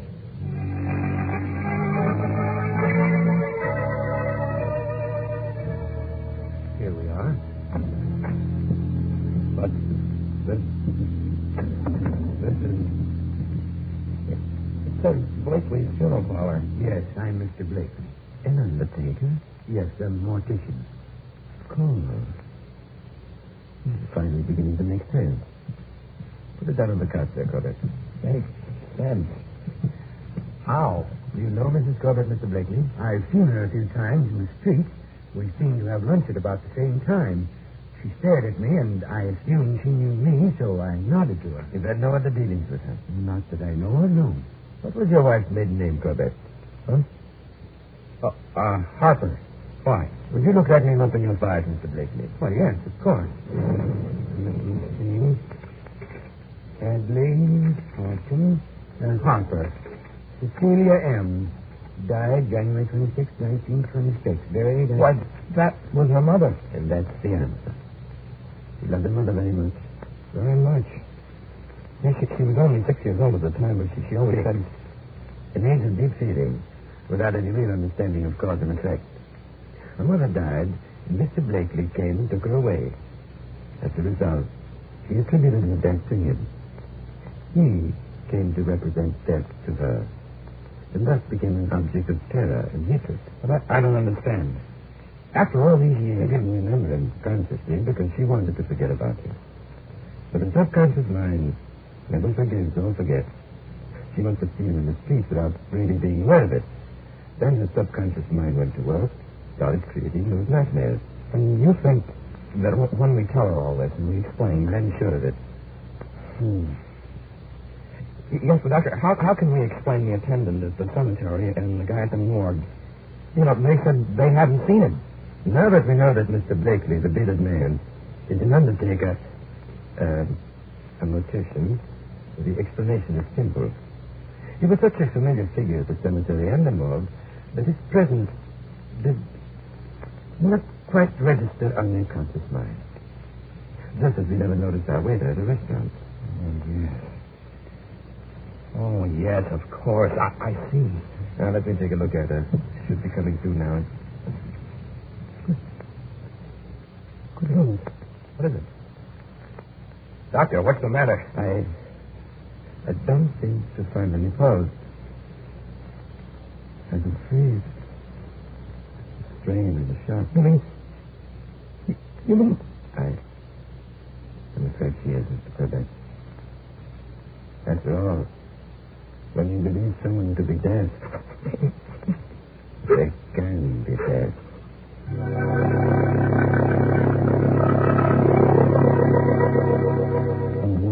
Dead of fear created in her own mind, lying on a couch in a funeral parlor. The logical place to end the story that began with a nightmare. A terrifying dream of murder at midnight.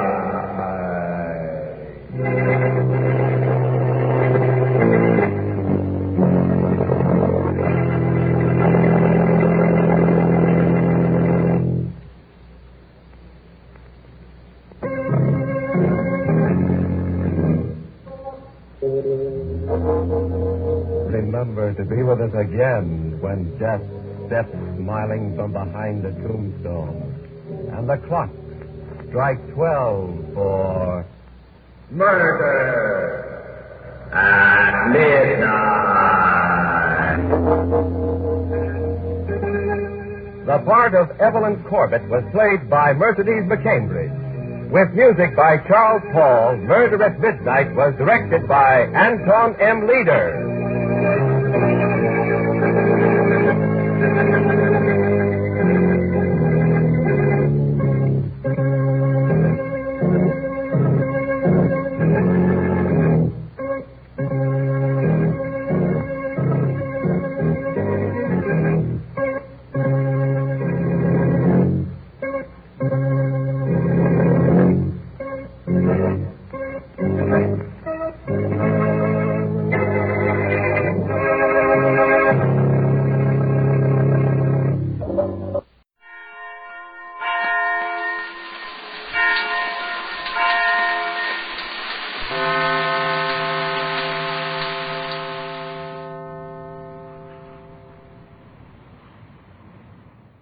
This I Believe.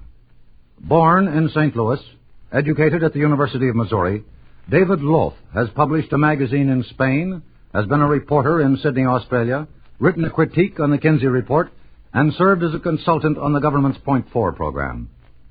A writer by profession, he is the author of several historical books. It would be putting it mildly to say that he has a lively interest in human affairs. Now he states his convictions. I believe in people. However much of a mess we seem to make of the world, it is people who have brought about all the progress we know. And I don't mean just material progress. All of it has been formulated and expressed by men and women. Even when people make mistakes, it seems to me they usually make them from right motives. Most of us want to do good. I believe in people because I have seen a great many of them in different parts of the world. I would rather trust my own experience and observation than the cynical remarks of unhappy men. My belief not only has given me a happy life, but has made possible any really useful work I have done. Of course, I like people, too. As a newspaper man for 20 years in this country, Europe, and Australia, I met all kinds of men and women and saw them under both favorable and adverse conditions. As a biographer, I learned that the people of other days were not much different than we are today.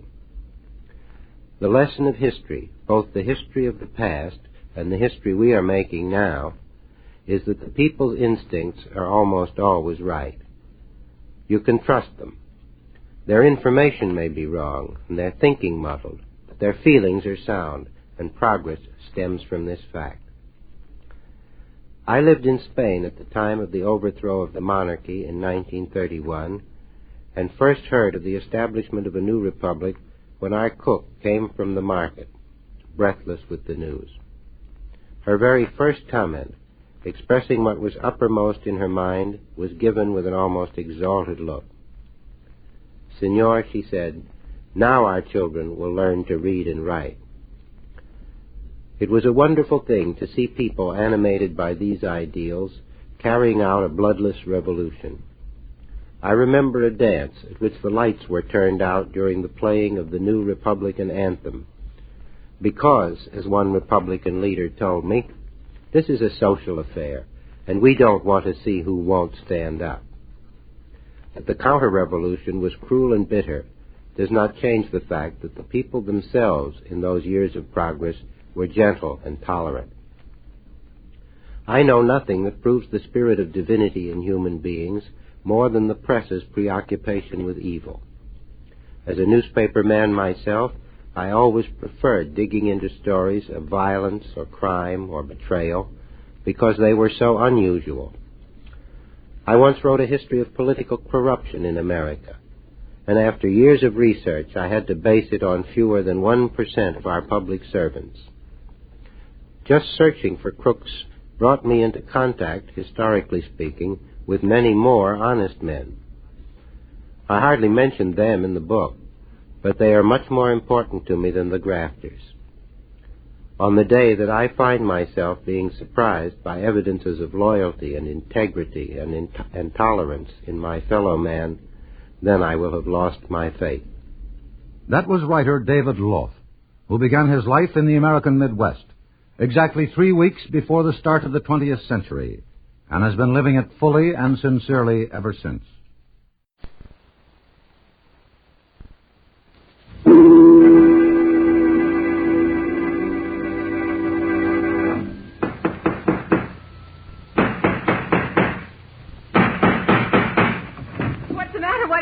Another case for Nick Carter, Master Detective.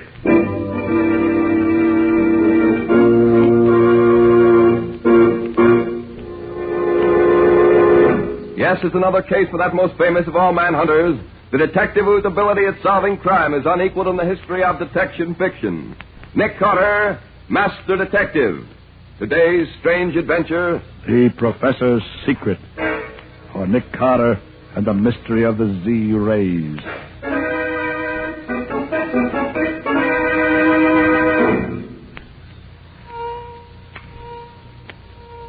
It's working, Dad. Why, that wound in the guinea pig's shoulder is healing. Why, it's only about half the size as it was before. Yes, Jean. It looks as if my new invention was a success. And all that I need to do now is build a full-scale model, and I shall be ready to bring a new era of healing to the entire world. Don't move either. Yeah, What is it? Just stand where you are and put your hands in the air. What do you want? We have no money. We don't want money. We want that Z-ray machine of yours. Shut it off. But you can't. Shut it off, I said. All right. Now fix that machine so we can take it with us. And no funny business either. Pack it up good, Pop. Better do it, Dad. These men mean business. Very well, Jean. Just as you say. Hurry up, Pop. We got a long way to go. How did you know how to find this place? That's our business, lady. Ready, Pop? Yes, it's ready. But be careful of it. Don't worry. We'll take good care of it. All right, Bill, you and Jake take it out to the car. And treat it gentle. Okay, come on, Jake. What are you going to do with it? That machine heals cuts and bruises and things, don't it? Yes. If it'll do that, it'll heal holes made by guns, too. Save a lot of wear and tear on the boys. You mean you're going to use that wonderful machine to help your gangsters? Sure thing, kid. Now, you two get your hats and coats. You're going with us. But that's kidnapping. You can't do that. Get your hat, Pop. I ain't got all day. Come on, Dad. It's no use arguing. All right, Jim. Get your hands up. You're surrounded. Tony, I got Jake. But I got one of them, Tony. Any more of them, Bill? I don't know. Maybe that guy was just bluffing. We got to get out of here. We'll leave Jake here. A dead man's no good to us. All right, in the car, you two. Hurry it up. All right, in there, Mick. Come on. Get going. Let's go.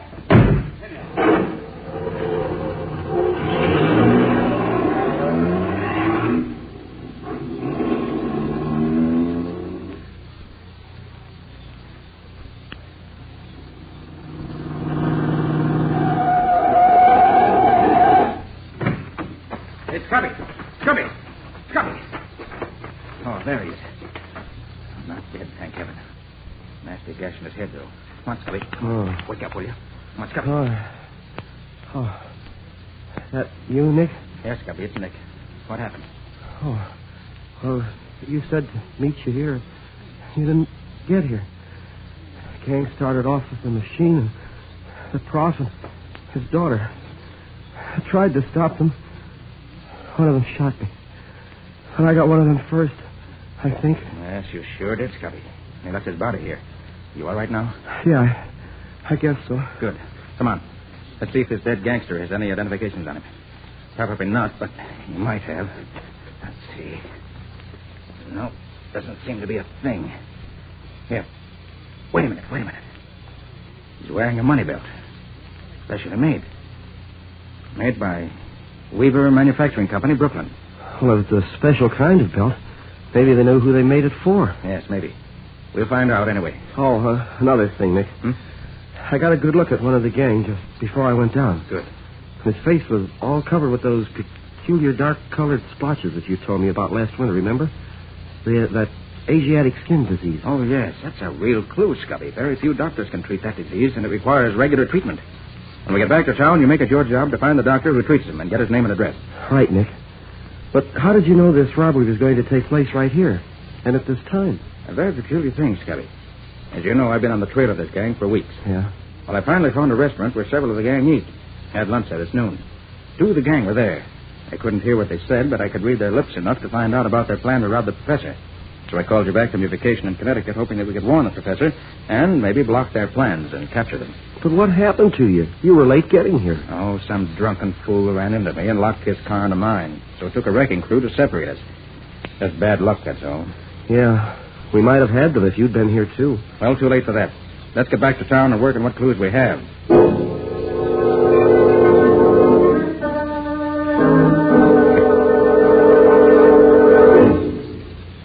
All right, Pop. Get that machine of yours going. I want to try it out and be sure it's okay. Shall I untie him, Tony? Sure. He's got to use his hands to make that thing work. But leave the girl tied up. Okay. There you are, Pop. I'll get busy.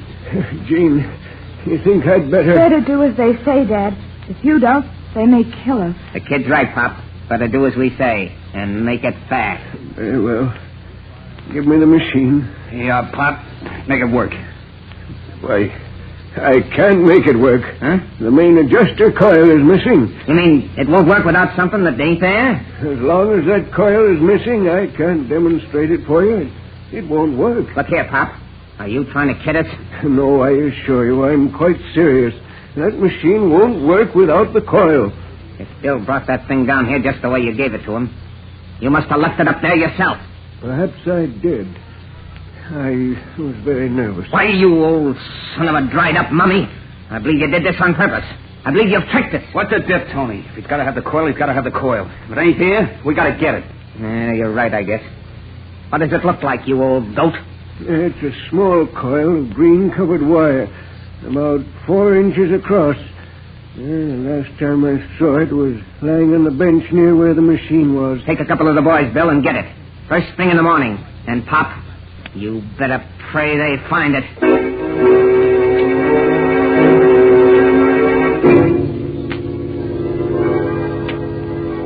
Yes, Nick, Stubby just called me. That special money belt was made for a man named Jake Shackley. Lives at 47 East Pitch Street. Yes, Stubby said he was going to try to...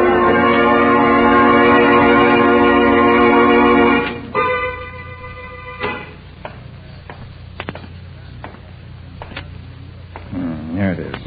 47 East Pitch Street. Fine old dump. Wager Shackley's not the only crook who lives here.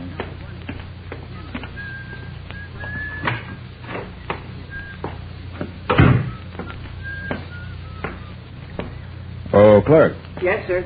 What room's Jake Shackley in? Shackley? Oh, I don't know anybody by that See name. this, do you? Oh, yes, sir. Shackley lives in number 42, but he's out just now. Yes, I expect he is. I just want to look over his room. Any objections? Oh, no, sir. Go right ahead. It's on the 4th floor, sir. Stairs over there. You want the key? No, thank you. I've got one. I'll wait up there for a while. If anybody comes in looking for Shackley, send them up. I might like to talk to them.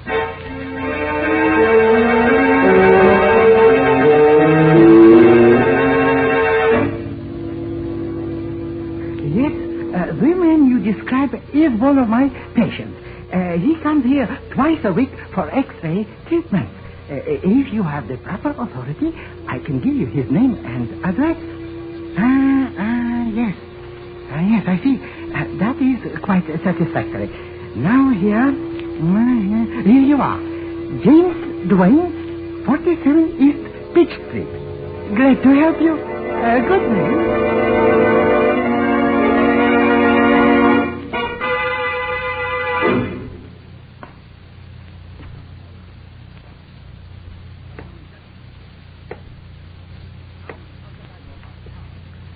Number 37. Yeah, this is the room.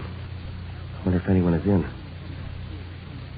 We better be leaving, Jim. It's a long way up there. But, Bill, how come the coil wasn't with the rest of the stuff when you brought it down? That old fat-head of a professor left it behind on purpose. Oh, when do we leave? Just as soon as Track gets here. Do right now. Somebody else coming. Maybe I better get out of the... Looking for somebody, Bud? Oh, I was just trying to find room 9. I'm nearsighted. Go on inside. We'll talk about it there. Go on inside. Oh, sure. Sure. Hey, Trap. Hey, where'd you get that guy? He was listening outside your door. Know him? Know him. I thought I killed him. Up at the professor's place. You mean this is the dick who tried to stop you up there? Yeah. That pretty bandage on his head covers up the place where I put my slug. Well, he's here now anyway. Yeah, and we better get rid of him so we can be on our way. How about leaving him here and turning on the gas? Simple and efficient. Not here. This is my room. But there is a small empty room across the hall. Only one window. We can stuff the cracks with newspaper and leave him in there, tied up. That's a good idea. With the gas turned on, he won't last long. When they find him, we'll be miles from here. We won't be in the picture at all.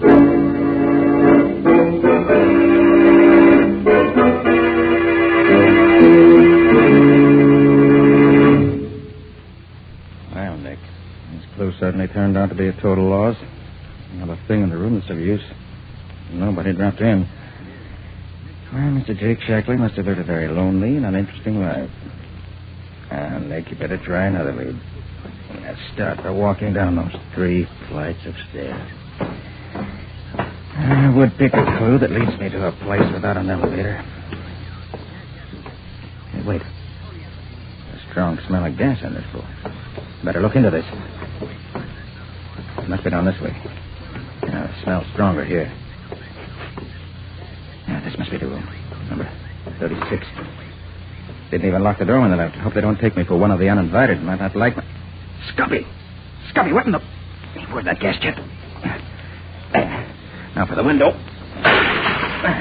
Hey, Scubby. Scubby, come on. Come on. Come on, Scubby. Now he's out cold. Come on. He's all tied up. What's been going on here anyway? I'll have to get him out of this. You're heavier than I thought, old boy. There, it's gonna be all right. Now for artificial respiration. 1, 2, 3. Relax. Fast. 1, 2, 3. Hey, what's going on here? I smell gas. Any trouble, Mr. Man overcome. Gas. Turns out to be a friend of mine. Oh, dear. Don't know what happened. Just got here. I think he's coming around now. Yeah. He's opening his eyes. Scubby, can you hear me? Scubby. Oh, Nick. Gang going back. Left something. Professor's house. Machine no good without it. Nick, hurry. Hurry, Nick. They can't get away. Passed out again. Clerk, is our doctor around here? Yes. Right in the next room. Get him. Doc. Hey, Doc. Come on out. You wanted Doc. All right, he'll be all right now. You and the doc take care of him. When he's okay, send him to my office at 3rd and 5th. I'll get back there as soon as I can. I've got a job to do. They can't wait.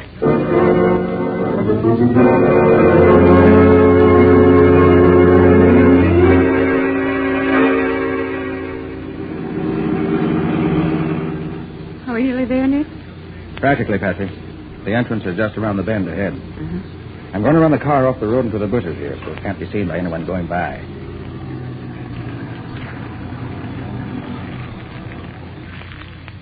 How far is the professor's house from here? About 100 yards through the woods there. You going to wait here? No. I'm cutting across to see if the gang's car's there yet. Where's that kit of mine? Now put it in the back, Nick. What's in it? Oh, a little gadget. You wait here for me. I'll be back as soon as I can. Oh, but, Nick, you're not going to try to catch the gang single-handed, are you? No, Patsy, I don't expect you, but you never can tell.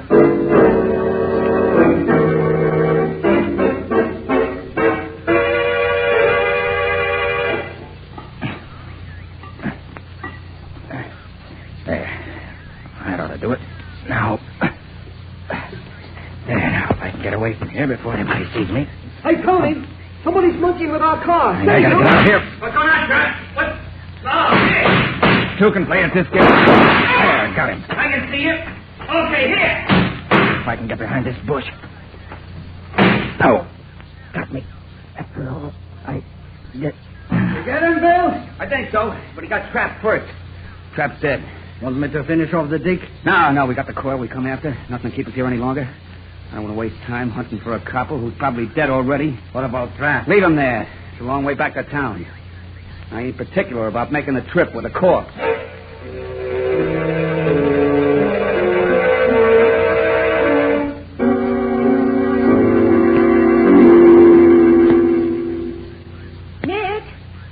Nick, where are you? Oh, Patsy. Patsy. Yes, Over Nick? here. In the bush. Oh, Nick. Nick, are you hurt? No, not seriously, Patsy. Oh, thank goodness. They caught me off guard. Creased the back of my head with a shot. Oh, Nick, I was so scared that you were dead. Oh. Heard all the shooting, and then when their car rode off down the road and you didn't come back, I didn't know what to think. Oh. So I waited a little and then came over here to find you. Come on. Let me help you up. All right, thanks. Oh, how my head aches. Oof. You'll have to drive us back to town, Patsy. I don't feel up to it. Well, a gangster's car got such a head start, we'll never find them now. Oh, Patsy, you're wrong about that. We can follow them no matter how much of a start they got. Who do you think you are, Dunninger? You're no mind reader or fortune teller either. No? We'll see. Come on.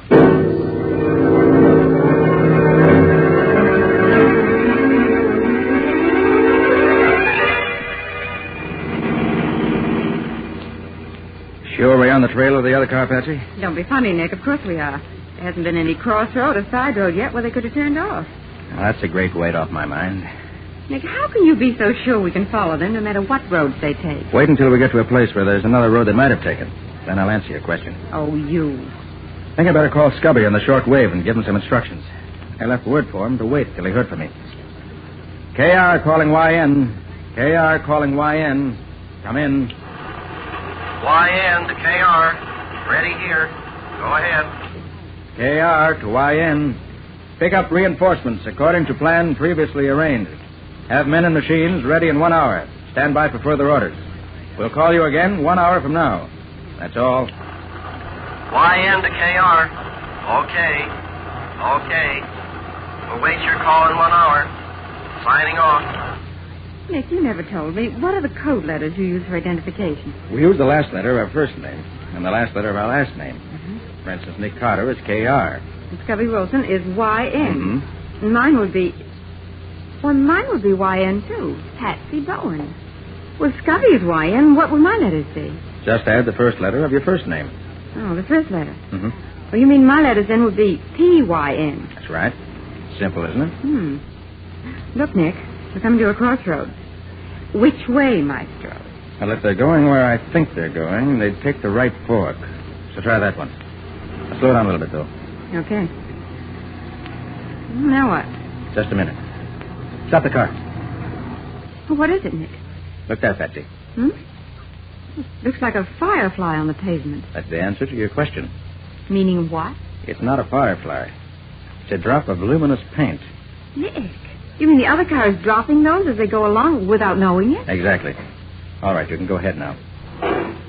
Oh, that's what you were doing when they shot you. Yes, Patsy. I rigged it up before we left the office. Then when I left you to see if they'd arrived yet, I found their car. No one was in it, so I fastened it on the chassis. They came out and found me just after I'd finished the job. So that's why you weren't in any great rush. What is it, Nick? A phosphorus solution in a metal can with an adjustable nipple. Enough to last for 100 miles. They can't lose us this time.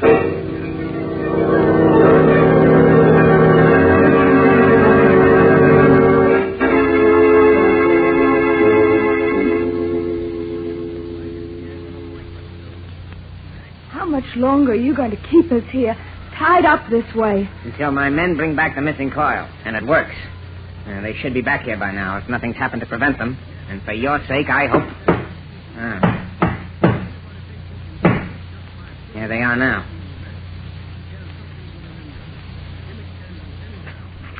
Oh, we got it. Where's Trap? We left him there. You had a fight? Yeah. Dick tried to put our car out of commission while we was in the lab. Trap spotted him. They shot it out. Trap lost. And the Dick? He's still up there, too. Dead as a doornail. You fool! Bunglers! Can't you do anything without having trouble? We got the coil, Tony. Ain't that what you wanted? Of course. But trouble always spells danger. Where is the coil? Here. Pop, take a look at this. Is it the right one? Yes, that is the coil. Do you have to have anything else to make that machine of yours work? No, it's all here now. All right. There's the rest of it on the table there. Get it going. I want to see it work. Very well. But it'll take time. It better not take too long. Otherwise, your daughter might find things happening to us she wouldn't like. Don't worry about me, Father. I can't help worrying about you, my dear. I'll work as fast as I can. It's just 9:30 now. I'll give you 15 minutes to get that thing working. But that won't be... Better not stop to talk. Time's going. Do as he says, Father. Very well, my dear. 1 minute gone. 5 seconds. 10 seconds. 15.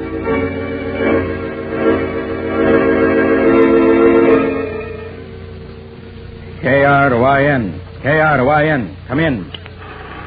YN to KR. Ready. Go ahead. KR to YN. I am now parked near Hideout. It's center one of 3 old tenement houses, East Haviland Road. Come at once. Bring men as previously planned. The round house. I'll wait for you to arrive if possible. Come at once. That is all. YN to KR. Understood. Leaving immediately. Should be there in 20 minutes. Signing off.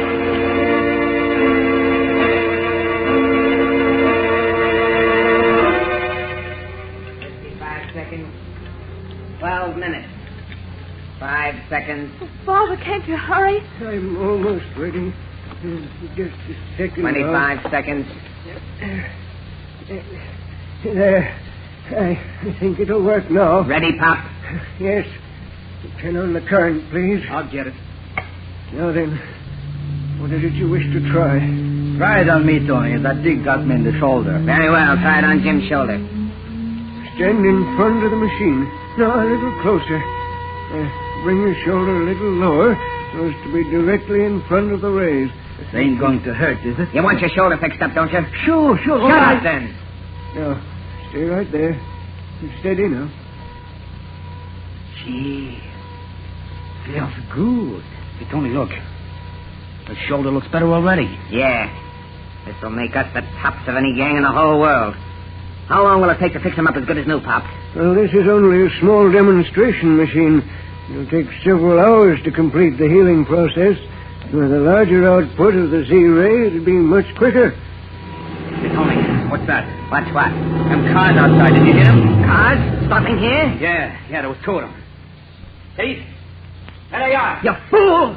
So you left that dick dead in the wood at the Pross lab, did you? Tony, I was sure he was dead. So Debbie's tracked us right here to our own hideout. But Tony, Hey, boss, the cops, they surrounded the house. How many of them are there? We can take care of them. Bill, you and Jim go down and give the boys a hand. Right. Pilot's got to be a mess for a dozen of them, but work fast. There may be more along in a minute. Yeah, sure, Tony. Come on, guys. Come on, let's go down. Now, you two, I'm going to close this door and lock it. Now, let me hear a peep out of either of you, and you'll get a slug in your back. So long as I got you two here with me, I got something to bargain with. And it's going to be a good bargain. One that'll get me out of here free and clear.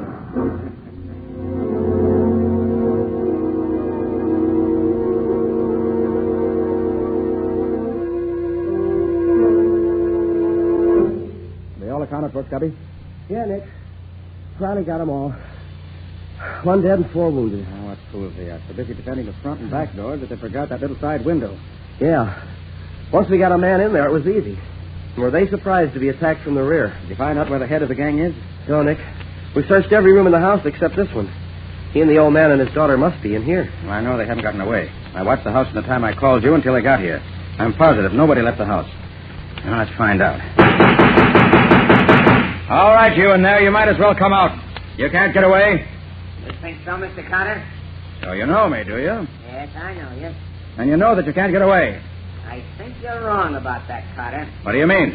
I have a proposition to make you. All right, what is it? If you let me go free and give me a half-hour start without trying to stop me, I won't harm either the old man or his daughter. But if you refuse, if you try to break down the door to get me, they'll both die before you can save them. Are they all right now? They are. How long they stay that way depends on you. Hey, what can we do, Nick? We can't let him kill the old man and the girl. I have a plan, Scubby. Yeah? Miss Pender, are you all right? I told you she was okay. I want to hear it from her own lips. Miss Pender, are you all right? Go ahead, just tell him. Yes, Mr. Carter. We're all right. Professor Pender, are you all right? Oh, what's the idea of all the talk, Nick? Let's do something. Right, Scubby, I'm running it.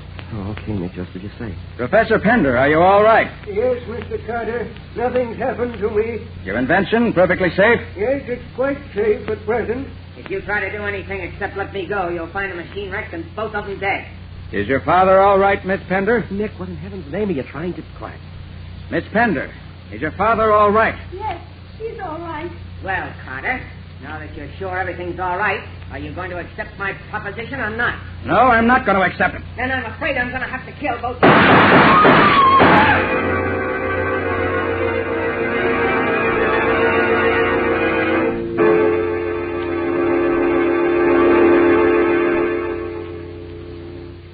I can't understand it, Mr. Carter.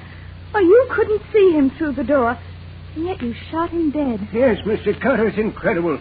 You killed him without even knowing where to shoot. That's where you're wrong, Professor. I did know where to shoot. Oh, Nick, you're not going to tell me that you have X-ray eyes or something. No, Scubby, I won't tell you that. But how in the name of all that's wonderful could you know where to shoot? Use my ears, Scubby. Your ears? Yes. I made the 3 people in that room talk to me until I had a mental picture of just where each one of them was. Yeah. Then when I was sure in just what direction the crook's voice was coming from and was sure that neither the professor nor his daughter were near enough to be hurt, it was a simple matter to shoot right through the door at the crook's voice. And I was right. story I had to kill him.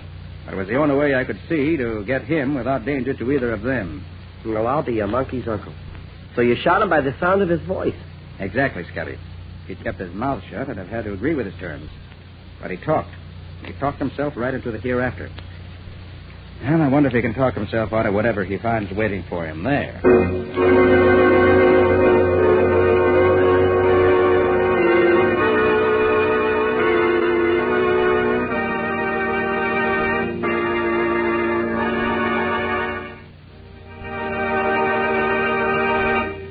This has been another of the strange adventures of Nick Carter, Master Detective, which are brought to you regularly at the same time by WOR Mutual. And now, let's ask Nick for a hint or two about a story for next week. How about it, Nick? Okay.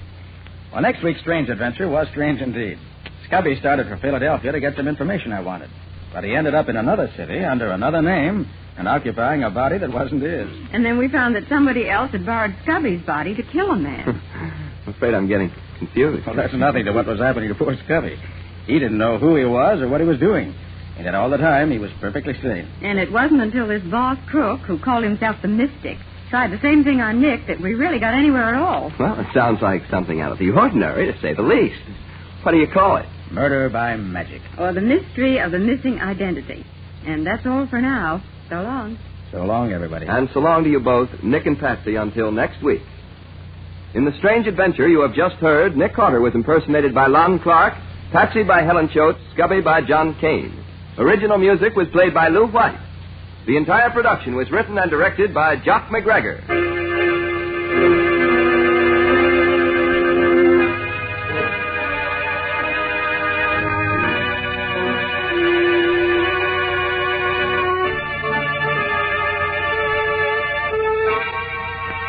Next week at the same time, listen to another curious experience of Nick Carter entitled Murder by Magic, or Nick Carter and the Mystery of the Missing Identity.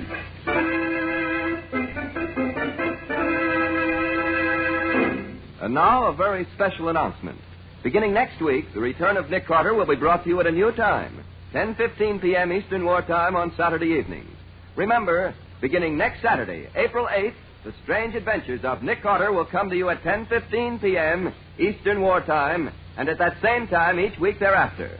And don't forget that the adventures of Nick's adopted son, Chick Carter, are broadcast over most of these stations Mondays through Fridays at 5:30 p.m. Eastern Wartime. This story is a copyrighted feature of Street and Smith Publications, Incorporated.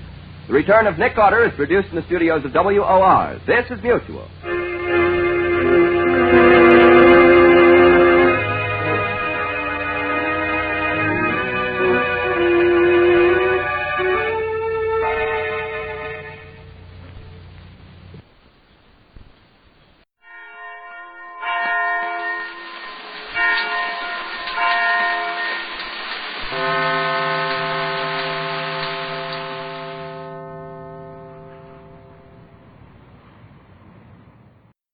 This, I believe. David S. Ritchie, Executive Secretary of the Friends Social Order Committee of Philadelphia, is a teacher, lecturer, and social worker who draws his convictions directly from a wide and active experience with people, both here and abroad. When I was in college more than 20 years ago, at a time of great personal uncertainty and despair, a friend made a proposal I can never be too grateful for. He suggested that I live for a week just as I pleased, just as if nobody else mattered, as if the purpose of life was personal selfish pleasure. After that, he suggested that I turn around and live the second week as I would live if I knew all men were created by a loving Father whose purpose was that we should all love one another. By the end of the first week, I had made every associate either disgusted or mad at me, and made myself miserably unhappy. When I suddenly changed into a friendly, generous, cooperative person, trying to go out of my way to promote the happiness of those around me, the effect upon myself and my companions was convincingly dramatic. From that time on, I have never had any doubt about the wisdom of trying to devote my life to the welfare of others. I have gone from one adventure in goodwill to another, and as a result, I have been one of the most consistently happy persons I have known. It's been my privilege to participate in summer, international, interfaith, and interracial work camps in a dozen states of the United States and nearly a dozen countries of Europe. For 10 winters, I have organized and led more than 300 weekend work camps in the slums of Philadelphia. 12 or 15 volunteers joined me in making camp in a settlement house in the blighted area. From there, on Saturday, we scatter out in teams of 2 to needy homes where we pitch in with the tenants to paint and plaster and do whatever else is needed in fixing up. What has been the result? The major result has been to convince me beyond a shadow of a doubt of the eternal rightness of the commandments of both Old and New Testament to love God and man with our whole hearts. We can deny the rightness of these commandments, as many Russians are doing. We can preach them, but fail to practice them, as many Americans are doing. Either way, I think the inevitable result is increasing tragedy. What holds for individuals holds for nations, because nations are people. Therefore, I must believe that unless we as a nation choose to share life's good things as wholeheartedly as we are willing to prepare for war, much of the world will turn against us, just as my associates turned against me during that first experimental week in college. A second result of these projects has been to convince me that men really are brothers. In the intimacy of camp, I found our Finnish and German volunteers were very much the same as our Negro and white American campers. Different religions or bank accounts didn't matter. We all needed essentially the same things. We all wanted essentially the same things. We all were happiest when we forgot ourselves and helped each other. A third result has been to prove that demonstrations of sincere goodwill strengthen the good in others.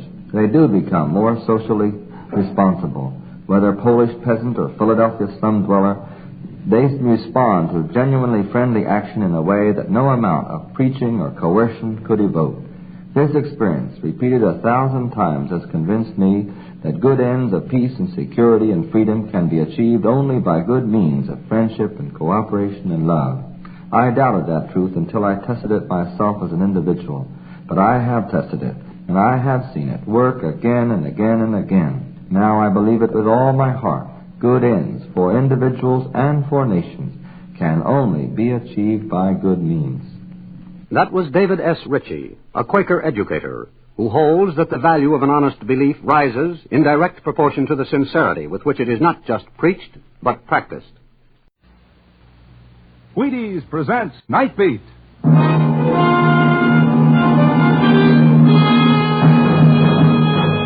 On stage tonight, transcribed from Hollywood, Night Beat, another in the Wheaties' big parade of exciting half-hour presentation. Night Beat.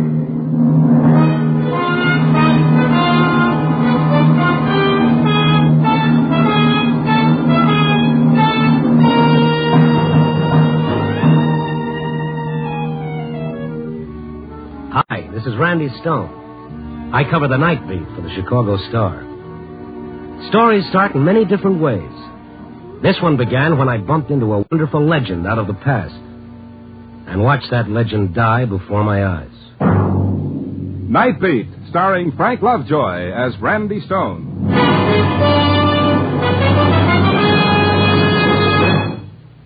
The Jackie Robinson story should be showing at your neighborhood theater very soon, and I'm mighty proud to suggest that you go and take the family.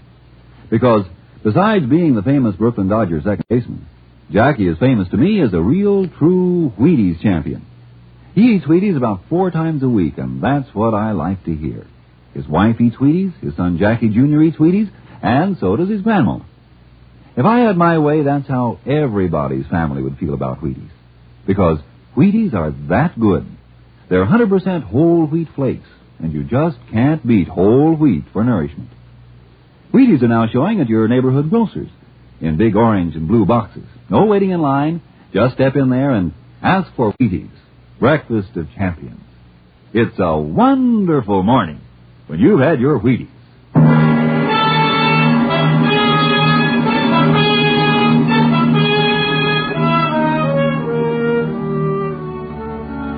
You know, I guess the one thing that makes a newspaper guy like me different from any other working stiff is that while a bookkeeper works with numbers, a carpenter deals in wood, and a miner sweats over coal, a newspaper man, well, all he works with is people. What makes them laugh and dance in the street, what makes them cry in the night. But just the same, like most kinds of work, this has its occupational hazards, too. Being a newspaper man doesn't give you painter's colic or housemaid's knee. But sometimes it can sure do some lousy things to your heart. It was my night off. I had a date with a little blonde at the information desk. You know, the girl who tells you where to go after you tell her what you're looking for. I finally talked her into going dancing. I was supposed to pick her up at 9 o'clock. Only here it was 8:30, and I was still trying to find a flower shop to buy her a corsage. I'd walked to the edge of Skid Row when I finally spotted this place, a little florist shop in the center of a shabby office building. Looking through the window, I saw a gray-haired old lady pinning a boutonniere on the lapel of a chunky fellow in a shiny blue serge. As I came through the front door, the fellow spun around like he was expecting the worst. Will you hold still so I can get this flower in place? I'm sorry, Mrs. Dunlap. I'm expecting somebody. I thought maybe this fellow might be the one. All right. Now, you just stay quiet. I'll be with you in a moment, sir. All right, there's no hurry at all. There now. Isn't that beautiful? My husband set it aside especially for you. Tell your husband thanks. I don't know, no matter how punk I feel, if I get a fresh flower in my lapel, it picks me up better than a shot of raw gin. How much do I owe you? 50 cents. Here you are. I'll pick it up. You seem upset tonight.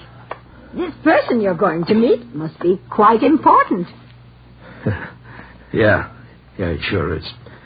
He's the man who's going to put me out of my misery. What? Sure. Tell your husband next time I need a flower, he better make it a nice white lily. Goodbye. That fella's sure upset. Oh, poor Tom Paxton. I've seen him like this before. He's just had a wee bit too much to drink, I'm afraid. Tom Paxton? No. Huh?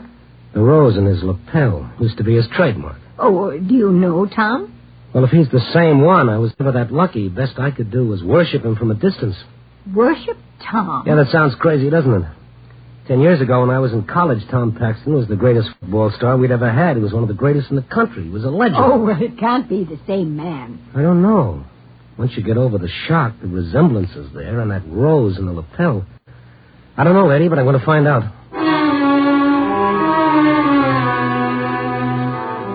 I went out the side door of the florist shop into the lobby. And there was Tom standing in the dark, pushing the button for the elevator.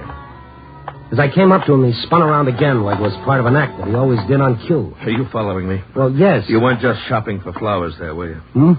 If you're Dixie, all right. Don't play games with me. I'm tired of running away. I'm half-bats. How much of it can I take? Now, look, I'm Randy Stone. I heard the woman call you Tom Paxton. When I went to college, there was a Tom Paxton who was just about the greatest football player who ever lived. What are you talking about? You got me mixed up with 3 other guys. Well, this Tom Paxton was always sporting a flower in his lapel. There's no law against that, is there? Now, go on. Get out of here. Let me alone. While we were talking, the light over the button of the self-operating elevator flashed on. The elevator was coming down. Well, if Tom Paxton didn't want me to bother him, I couldn't twist his arm. I turned to leave just as the elevator doors opened. Only instead of Tom stepping in, somebody else stepped up. I was waiting for you, Paxton. You're Dixie, aren't you? Come again? Aren't you? Sure, that's where I got this southern accent. Now, listen Come to me. on. Somebody wants to see you. Why doesn't the Syndicate give me a break? Why don't they give me a chance to pay up? I said come on. Now, wait a minute, Buster. You ain't invited, sport. This is one of them small affairs. Paxton, this gun in my pocket, it ain't one of them gadgets you pull the trigger and a cigarette pops out. Come on.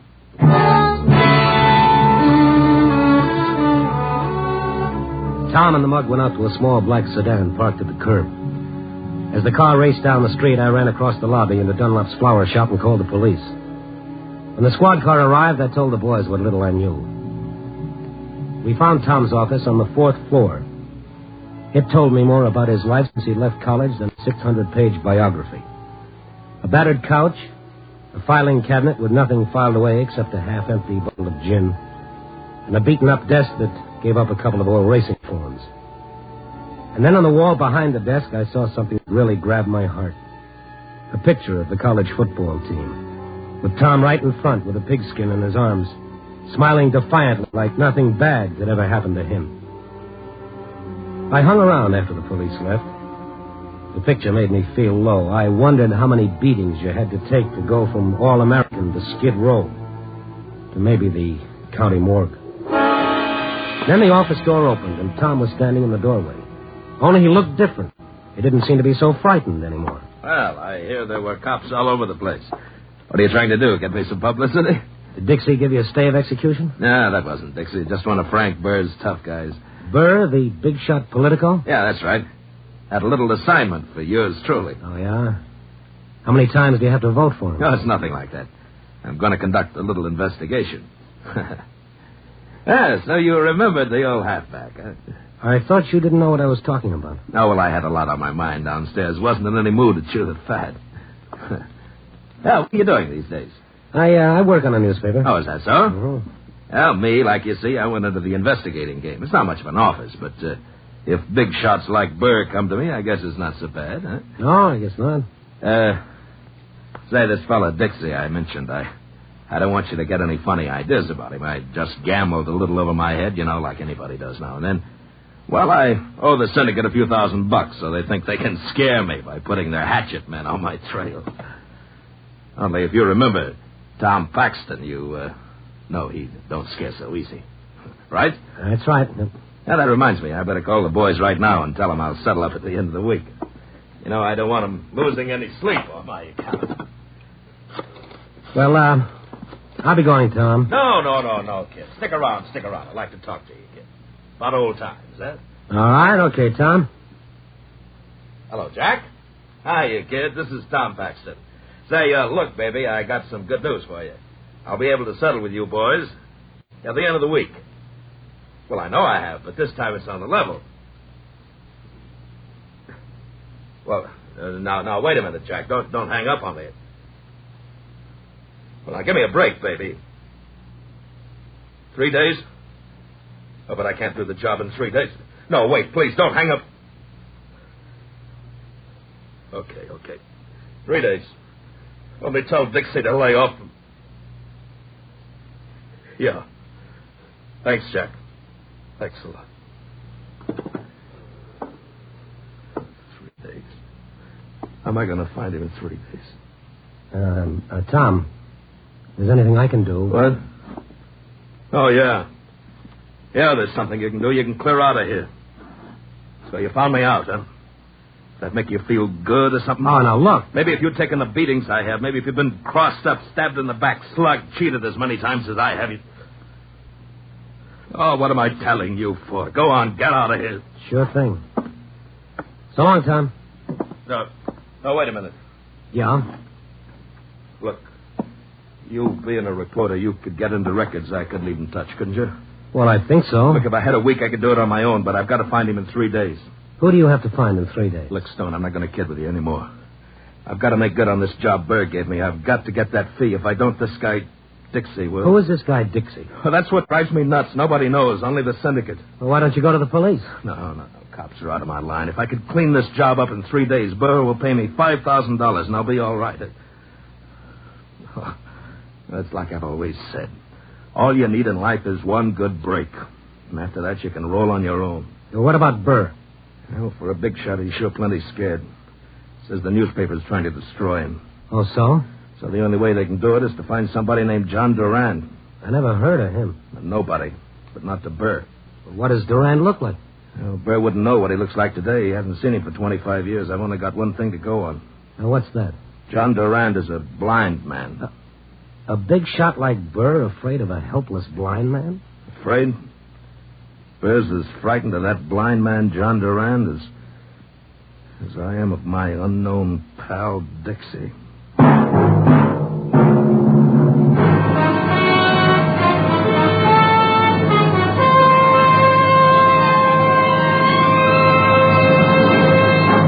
General Mills is bringing you Night Beat, starring Frank Lovejoy as Brandy Stone.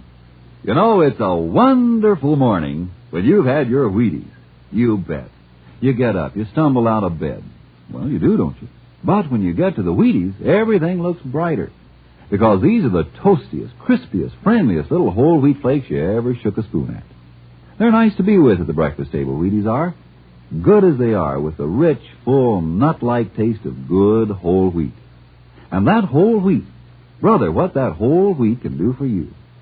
You can honestly, truly do a better job, work easier, get through the morning happier when you start a better breakfast with Wheaties. So, if you plan to get up in the morning, plan to join the rest of the smart people who are getting up to Wheaties. Pour on the milk, put on the fruit, pick up the spoon, and enjoy yourself. Wheaties, breakfast of champions. Breakfast for you. It's a wonderful morning when you've had your Wheaties.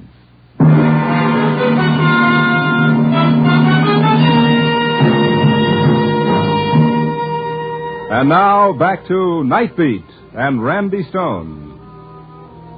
Tom and I started work the next morning, right after he picked up a fresh, sweet-smelling rose from Mr. and Mrs. Dunlop's florist shop in the lobby.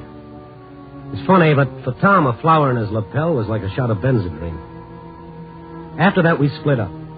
I went down to the paper to have a talk with the political editor. Yes, everyone interested in clean government was trying to wash that burr right out of their hair. But so far, nothing definite had turned up against him. Only a funny blank space in Burr's biography, a blank space that happened 25 years ago. And I got that ever-loving jackpot feeling. 25 years ago, that's when John Duran, the blind man, entered the picture. Tom and I had to find that blind man, and we had 3 days.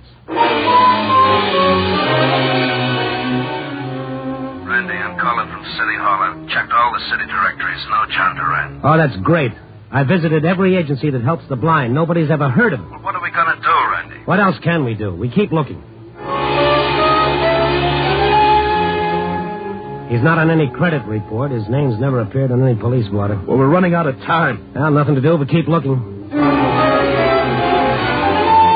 going through the records over at the county building. I can't find a trace. We've got only 1 day left, Randy. The syndicate gave me till midnight tomorrow. What are we going to do? What we've been doing right along. Keep looking. The third day, we started making the rounds of all the hoodlum hangouts, the bars, the pool halls, the mangy little side street flop houses. I took one section of the city, and Tom took the other. And late that night, in one of those flop houses, I got the shock of my sweet life. No, nobody named John Durant ever stopped here. Well, I thought he might have stayed here under a phony name. He's a blind guy. Yeah, I know all about him, mister. You what? What did this poor sucker do anyhow? Every hoodlum I know is looking for him. What are you talking about? Just what I said. Every guy in town who'll cut a throat to earn a buck is looking for John Durant.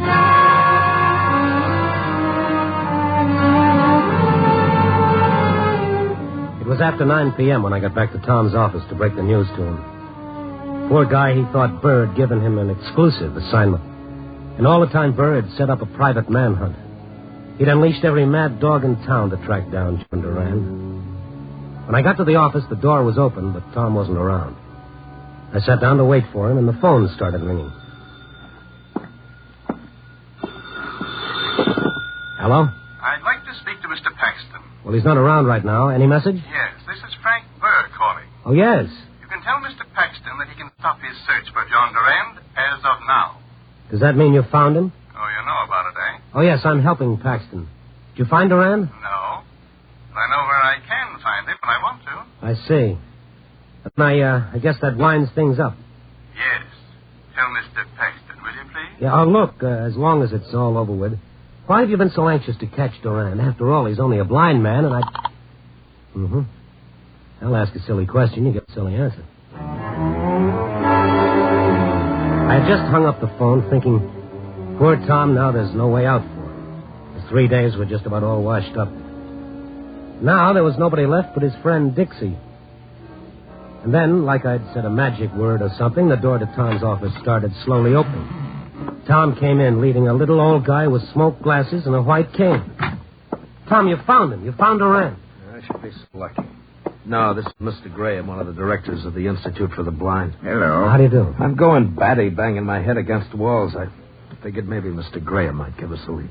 Oh, Mr. Graham, this is Randy Stone. How do you do, sir? I hope I can be of service. Oh, thank you, but I'm afraid it's too late, Mr. Graham. Too late? What do you mean? Oh, Burr just called. He's found Durand. You can forget that $5,000 fee. You're fired. And Dixie comes into the picture again. The syndicate gave me only until tonight. Yeah, excuse me while I make a call. Who are you calling? About 2,000 cops. Hang up the phone, Randy. What are you talking about? You need them now. Hang it up. Don't be nuts. All right, I'll hang it up for you. Now, what's that for? Call in the cops. Big deal. Maybe it would delay my trip to the morgue, but if that's the best I can get, it's no soap. The cops would protect you? Sure, for a week, 2 weeks, maybe even a month. But then what? Dixie'd still be waiting. He's never missed an appointment. They'd pick him up before he reached you. There's a couple of small laws about killing people. How would they pick him up? They wouldn't even know who to look for. Gentlemen, I seem to be intruding. If one of you will lead me to the elevator, Oh. You lead him, Randy. Then you get on the elevator right with him. Thanks for the try. Oh, now, wait a minute. Beat it, will you? I'm expecting a guest. Now, Mr. Graham, before we leave, for my own amazement, I want to ask you something. Yes? Can you think of any reason why a powerful man like Burr should be afraid of a helpless blind man? Well, of course, that's hard to say. Randy, will you get out of here, the both of you? Unless, of course, the man saw something just before he went blind that would incriminate Mr. Burr. Hmm? Yes. You see, the blind never forget the last thing they see before they go blind.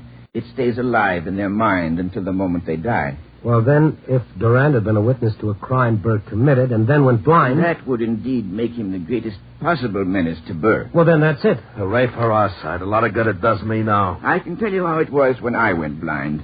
It happened quite suddenly, as the doctor said it would. I was out in the country with my family. Wildflowers everywhere. And now that my blindness has made me so overly sensitive to the lovely scent of flowers, the picture is even more real. You know, it's a strange thing about flowers. The blind man kept talking softly, more to himself than to us. Tom had spun his swivel chair around so that he was looking out of the window. The back of his shirt collar was soaking wet. I knew that pressure was building up inside him like steam in a boiler.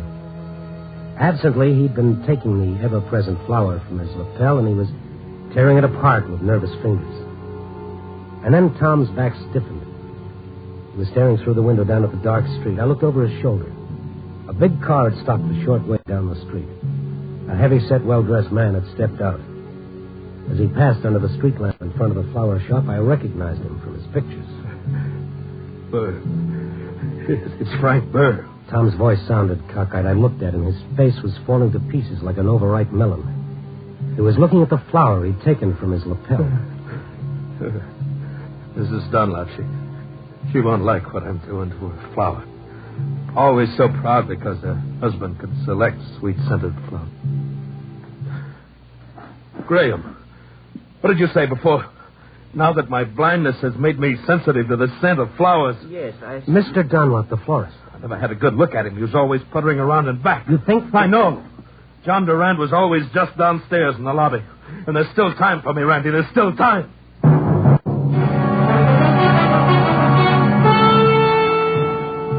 As Tom raced for the door of his office, he pulled a gun out of his coat. I followed him. He went to the elevator, pressed the button a couple of times, and then decided to take the stairs instead. He looked back at me, chasing after him, and waved me back. He started down the stairs 2 at a time. I caught up with him at the second landing. I grabbed his shoulders. He tried to tear himself away. Let me go, Randy. Let me go. What do you mean there's still time? What are you going to do down there? Randy, I'm telling you to let me go. Answer me. What are you going to do? Sure, I'll answer, you overboy. What do you think Burr was going to pay me $5,000 for? Just to give him Durand's address so he could send him nasty letters? No, there was one other little item I didn't tell you about. I not only had to find Durand, I had to make sure nobody else found him. I had to kill him. Oh, Tom, you're kidding. A helpless blind man? Oh, Burr thinks I'm the man for the job. He told me I was the ideal choice. Tom, you're not that kind of a man. Who says so? You think this is still an old football team with a lot of nice rules so nobody gets hurt too bad? This is the jungle, Rover Boy. It's dog eat dog all the way down the line. Now let me go. No. I said let me go. He broke away and took off the stairs again. But Tom had put on a lot of fat since college days, and walking the night beat had kept me lean. I caught up with him just as we reached the lobby. Randy, I'm telling you to lay off of me. Now leave me alone. You're going to listen to reason. All you need is one good break. Well, this is mine, and I'm going to take it. Now let me go. You're crazy. I can't let you do it. You'll have to let me do it, Randy. You're just going to have to let me do it. Tom brought the gun barrel down on my head. My knees turned to ginger beer. I reached for the wall to keep from falling, but the wall fell right with me. I tried to cry out, but all I could manage was a wheeze. Helplessly, I watched Tom with the gun still in his hand go through the lobby entrance into the florist shop. Oh, Tom. What on earth are you doing with that gun? At that moment, the front door opened, too, and Mr. Burr came into the shop also carrying a gun. Don't do that. What a spot for a chorus of Auld Lang Syne. What's going on? Mr. Paxton, what is this? Burr? Is the job still mine? A smug little smile crossed Burr's face as he put his own gun away. Sure, why not, Paxton? A deal's a deal. He's in back working on his flowers. But it'll have to be her, too. Oh. Okay. No! Hey! Tom! Tom raised his gun. His old lady Duran started running for her husband. And then Tom seemed to hesitate, like something was going through his mind. Go on. What are you waiting for? Maybe Tom was thinking about his last 10 years on Skid Row when he'd never done one decent thing, and maybe he thought it was time to start. Go ahead and get it over with, Paxton. Suddenly, Tom swung the gun away from the cowering Durans and began shooting. There wasn't even time for that smug smile to leave Burr's face as Burr slowly crumbled to the floor. After that, everything started getting foggy for me. By the time the police arrived and splashed cold water on my face, Tom had gotten away, disappeared into the night. Burr was dead, and now John Durand wasn't afraid to talk. 25 years before, Burr had been a punk in the rackets.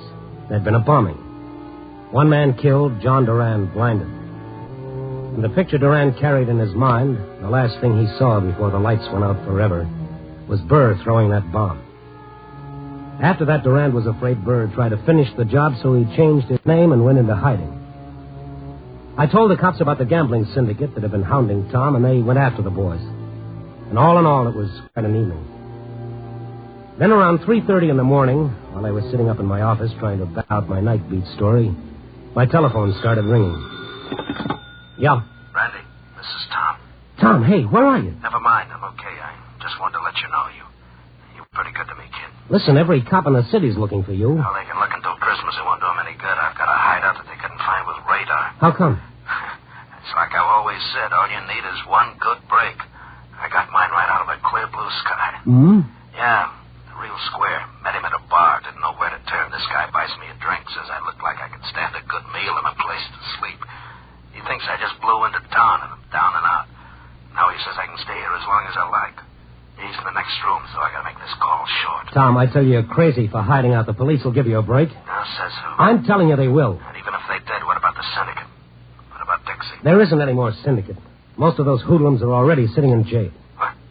Dixie, too? No, but they'll have him soon enough. Now they've got a description of him. They know who to look for. Look, I gotta hang up. This guy's liable to pop in any second, but just for the records, what does Dixie look like? He's an ordinary fella. He wears glasses, even. He's got gray hair. Looks more like an insurance man than a hoodlum.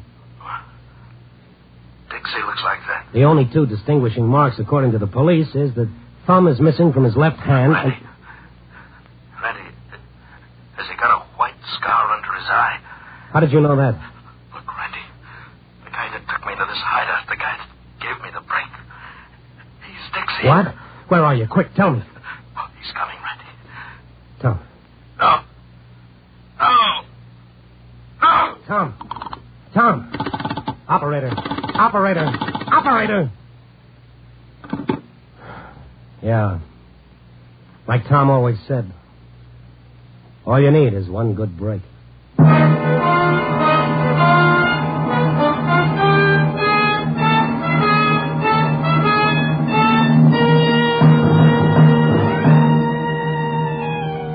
Tomorrow? Sure, a nice, pleasant morrow coming right up. Well, maybe not so pleasant. Tom had been dead a long time before Dixie caught up with him. Tom had died when he found out he wasn't always going to be a hero, the guy on top of the heap. What is there about people that they've got to be number one or they won't play? What's so bad about being number 2 or number 3? Why does life have to be one great victory after another? What's so fancy about us that we can't afford to fall on our face every so often? The fellow who said, God, give me the strength to fail, really had something.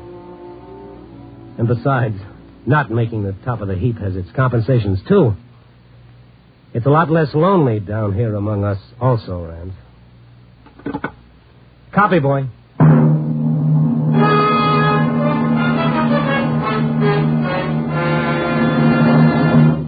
You are listening to Night Beat on the Wheaties Big Parade. And here's Frank Martin. Oh, Frank Lovejoy. Oh, yeah, Frank. Before you go, I'd like you to meet our special visitor tonight, Sarah Berner, whose new show, Sarah's Private Caper, is joining the Wheaties Big Parade on Thursday nights. Well, hello, Sarah. Welcome to the Wheaties team. Gee, what a big, handsome hunk of man. Oh, Wheaties, you know, Sarah. Will you two stop kidding me? Oh, I don't know. I've been feeding Wheaties to my boyfriend, Melvin. But Melvin still looks just the same. I bet he feels good, though. That he does, Mr. Lovejoy. How do you like your Wheaties? In a dish, Sarah. In a dish. Oh, what a coincidence. Me too. And me, too. Wheaties and I will be listening for Sarah Buckner in Sarah's Private Caper Thursday nights from now on. Good luck, Sarah.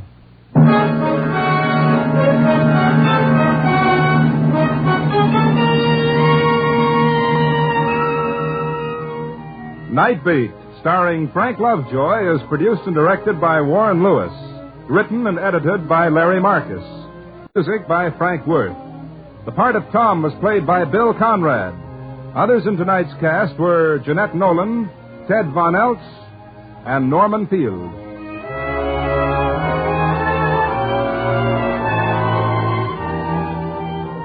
Listen next week at this same time and every week as Randy Stone searches through the city for the strange stories waiting for him in the darkness. And this is the Wheaties man, Frank Martin, inviting you to listen also on Tuesday, that's tomorrow night, to the Penny Singleton Show on the Wheaties Big Parade. See you then.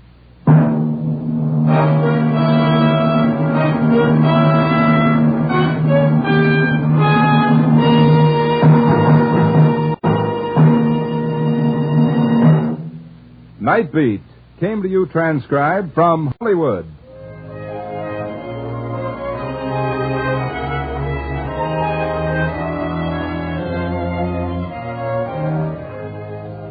Stay tuned for the new Top Secret over most NBC stations.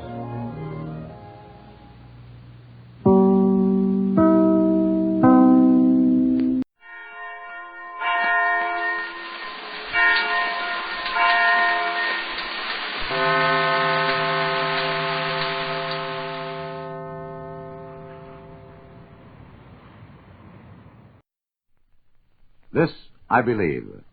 My friend and colleague David Schonbrun, who is the CBS Paris correspondent, brings an unusual wealth of sympathy and understanding to his reporting of the news. Part of this comes, I suspect, from his unique background, which includes teaching high school at the age of 19, writing articles as a freelance for Click, the Chicago Sun, and PM, and covering the war from the very midst of things as a U.S. Army correspondent. Part of it comes, I am sure, from his forthright, thoughtful beliefs. Here is Dave Schonbrun. Every man and woman who goes through college in these United States gets to hear about a French philosopher called Descartes and his famous formula, I think, therefore I am. Few ever read Descartes' works, and even fewer ever stopped to think what he meant by that. I did. Not because I'm smarter than anybody else, but I was studying to be a French teacher, and I thought I ought to read France's greatest philosopher myself and not just take someone else's word for what he meant. I didn't know it then, but that was the beginning of a new life for me and a pattern of thinking that has governed my conduct ever since. Perhaps it would have happened anyway, since I'm the sort of fellow who never takes anybody's word for anything. I always wanted to find out for myself. But Descartes, who lived and wrote almost 400 years before I was born, gave me a rational basis for my own temperament and opened up a whole new life of the mind and of the spirit. Descartes' formula was not complete, and it was only half understood. What he really meant, and what I learned from his later work, The Metaphysical Meditations, could be expressed this way. I doubt, therefore I think, therefore I am. For doubting is the very essence of thinking. Doubting is the very essence of democracy. It's the mainspring of what we like to call Western civilization. In doubt is freedom. Without doubt, slavery and totalitarian tyranny. If you swallow whole everything you're told, you're a dead man. That's what Descartes meant by saying, I think, therefore I am. If you don't think and doubt, then you're a machine, not a man. Does that mean that you must doubt everything? Wouldn't that lead to confusion, to paralysis? Certainly not. Every day, every minute, I take decisions and act on the basis of evidence before me. We all do, we must. But I go right on doubting the validity of that decision. I think about it the next day and the next again, re-examine it constantly to see if it's still true. That's the essence of free will. That is freedom itself. In industry, doubt means constant striving to find a way to build a better mousetrap. In medicine, constant search and research for new cures, doubting the prejudices of the past. In my own chosen profession of journalism, doubt is the very essence of a reporter. The reporter who stops doubting becomes a propagandist, not a reporter. It was my reading of Descartes that led me to give up teaching for journalism, the most exciting profession of all, I think. But what of the soul? What of the spirit? Doesn't Descartes' doubt mean a denial of God? Again, certainly not. Descartes himself professed his faith in God. He said that doubt was an awareness of imperfection, therefore there must also be perfection. But since he never found perfection on earth, he must assume that there is a divinity. That is perfection. And Descartes' reasoning is the very denial of atheism, for if you doubt the existence of God, you must also doubt the non-existence of God. This is not just a matter of belief, it is rather an act of faith. And faith springs from the soul, not the mind. This I believe. They're the creed of an expert, dedicated reporter. David Schonbrun is married and the father of a baby daughter. His wife is an illustrator, and they live in Paris, France, where Schonbrun covers the news for CBS.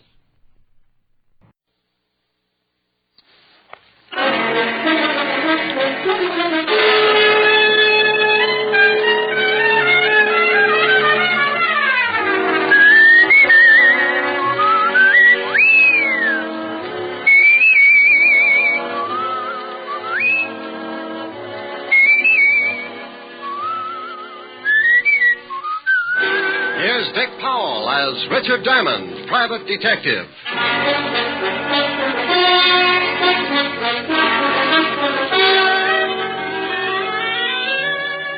Hello there, this is Diamond.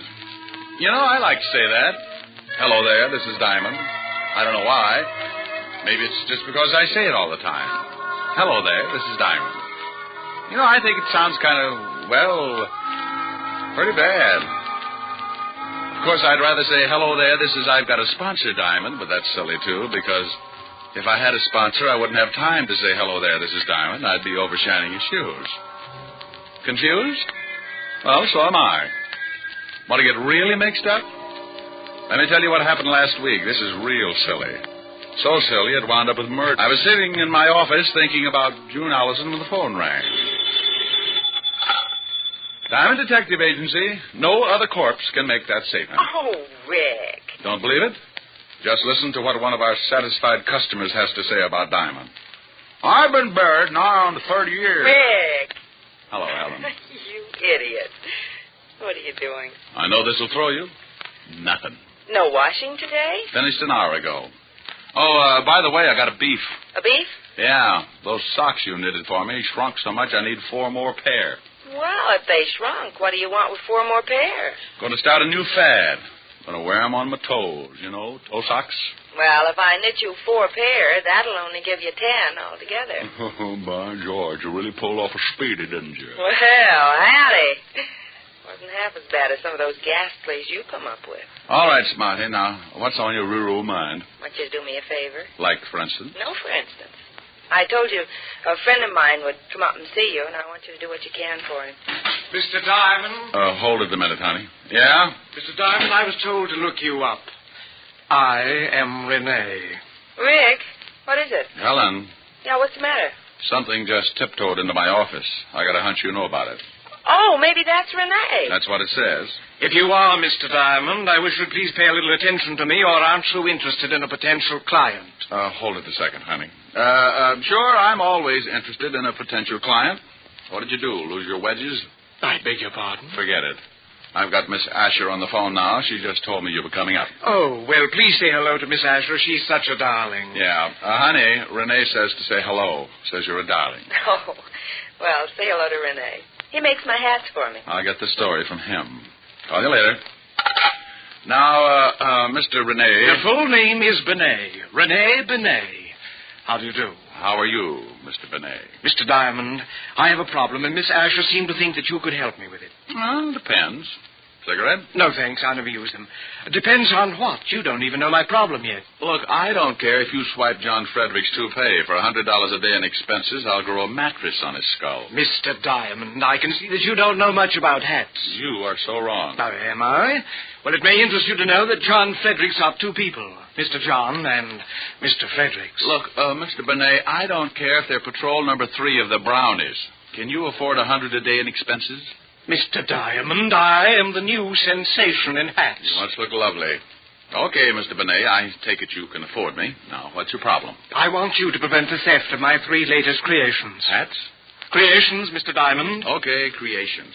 Why do you want them protected? Why, because someone is going to steal them before my fall showing. How do you know that? Because on similar occasions, the same thing has happened. Twice, to be exact. The designs were stolen, and 2 weeks later, that low-life George Marchand had his showing, and my hats were the high point of his show. What did you do? What could I do? I couldn't prove it.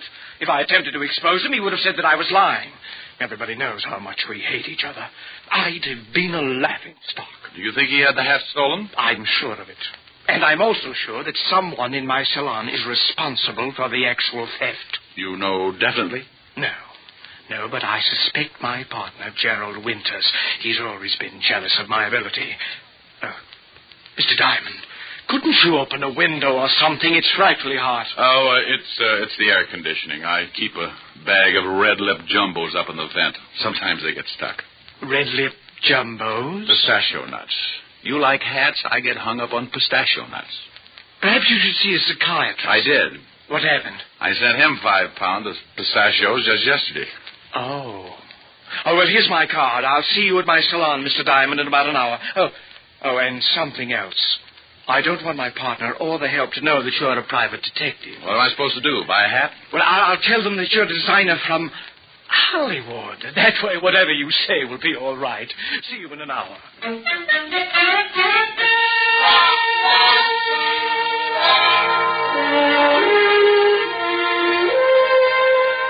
You say this Richard of Hollywood is coming here to look at our new line? That's correct, Lillian. Never heard of him. Well, that's not so surprising, Gerald. There are a lot of people I'm sure you've never heard of, especially the more famous ones. I don't like that. Oh, don't you? Well, I'm overjoyed that you're sure of one thing, at least. Now, don't you two start fighting again. I've never heard of this Richard of Hollywood either. Well, he's a new man, works for the studios. Has made quite a sensation the last year or so. Well, I'm sick and tired of temperamental artists. I'm going back to my office. Well, why don't you do that, Jack, dear Potter, while I work to pay for your salary? You know, Rene, someday I'm going to strangle you with one of your own hats. Why don't you buy yourself a barbell instead? Then the next time you get into a bathing suit, there'll be no doubt that you have muscles. Oh, this boy. How can you two continue like this? It's frightful. Lillian, my love, I would rather join forces with a Cobra than to keep on with Gerald. But he has an iron-bound contract that assures him of at least $50,000 a year. I'm helpless. Yes, come in. Oh, Richard, come in. Thanks. You better go out and pour some water on your partner. I just ran into him. Gerald, what do you mean? Well, I was looking for you, and he came up and introduced himself. You told him your name? Told him I was a hat designer from Hollywood, so he pointed out your office and said something about my lily white hands. And what happened? I didn't like the remark, so I shoved one of them down his throat. Oh, wonderful. This I'll have to see. I put a feather in his mouth. You can't miss him. Rene, don't you think... Oh, why, I'm sorry. Stupid of me. Lillian, this is Richard of Hollywood. What? Oh, yeah. Is something wrong? Oh, no. How do you do? This is Lillian Richmond, my junior designer and chief model. Now, you two think of something clever to talk about. I want to see Gerald, bloody nose, feather, and all. Cigarette? You look nervous. Oh, thanks. So, Gerald was the victim of a collision? Yes. Do your friends call you Richard? Well, it depends on how friendly they get. Then sometimes they come up with some real hair curlers. What do your friends call you? I prefer Lillian, but sometimes they call me Lil. Oh, Lil sounds more interesting. That's when they call me Lil, when things get interesting. You don't act much like a hat designer, Richard. More like you should be playing football. Oh, well, I started by designing helmets for Notre Dame. I understand you work for the movies. You with any particular studio? No. I'm with an independent company. Real Square Productions. We make training films. Training film? Oh, that was simply wonderful. I had to pour a vase of water on him. Several customers were so frightened they left, but it was worth it. And how are you two getting along? Richard was just talking about football. He was explaining the merits of a short pass. Oh. Well, if you don't mind, Lillian, Mr. Richard and I have some business to talk over. Not at all. Get him to tell you how he started by making helmets. Maybe you'll get some new ideas, Rene. Helmets? Oh, my goodness. See you later, Richard. I'll wear my muzzle. Isn't she lovely? She has about as much conscience as a tiger in a chicken coop. Okay, now, what about our business? Oh, of course. Now, here's a retainer. I trust that $500 is enough to start on. My landlord will think so. What do I do? Well, I've told everyone that you're going to be with us until the fall showing. You want to see how I work. Perhaps take some designs back to Hollywood with you. Now, all you really have to do is to get to know the people that work for me. Now, be here from 9 in the morning to 6 at night and keep those designs from being stolen. Oh, by the way, where are the designs? They're in my safe here. Tomorrow they go to the designing rooms, and that's when the situation becomes acute. We'll have nothing to worry about until tomorrow, so I'll see you tomorrow in the morning at 9, Mr. Diamond. Okay. Oh, in case you need me, here's my card. I'll write my home number on it. For some reason, when I get a client, they always run into silly little things like murder or something. You just might need me. See you in the morning. I left Rene and headed for my apartment. I had suddenly found myself in the horrible position of a man with a steady job. 9 in the morning until 6 in the evening. Now, I'm a guy who can get along without too much sleep, especially when the situation calls for it. Like the little blonde dancer that works over on 52nd Street. There was a situation. But this time, I figured a good night's rest wouldn't do me any harm, so when I got home, I fixed a bite to eat, took a hot shower, and climbed into my little old shack.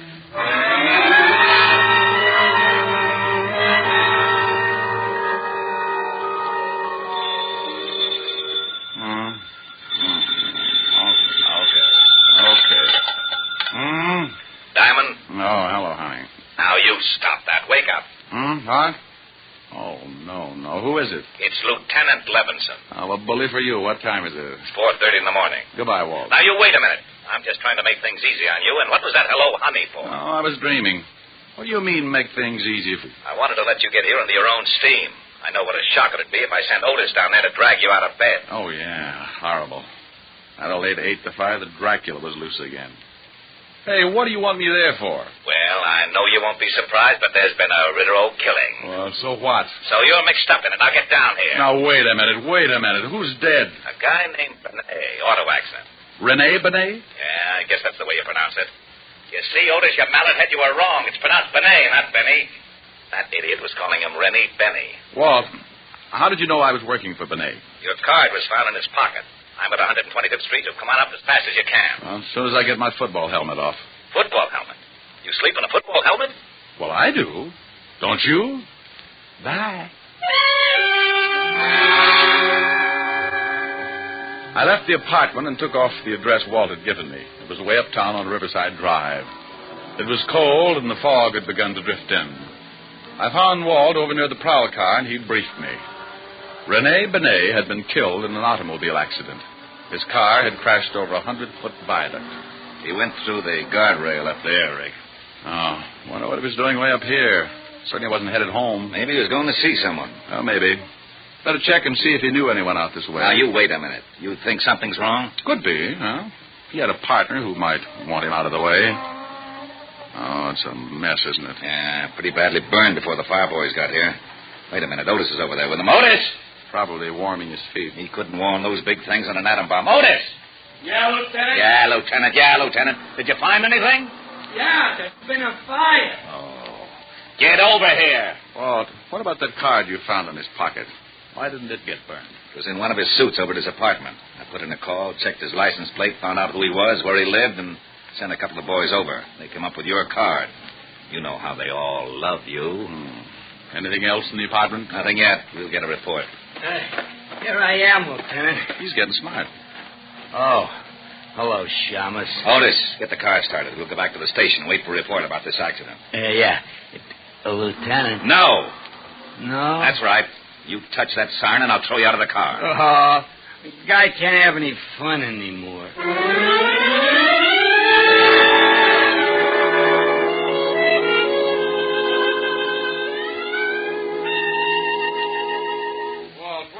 Get that report at 6:30 in the morning. I know it's 6:30. I always yawn like this when it's 6:30.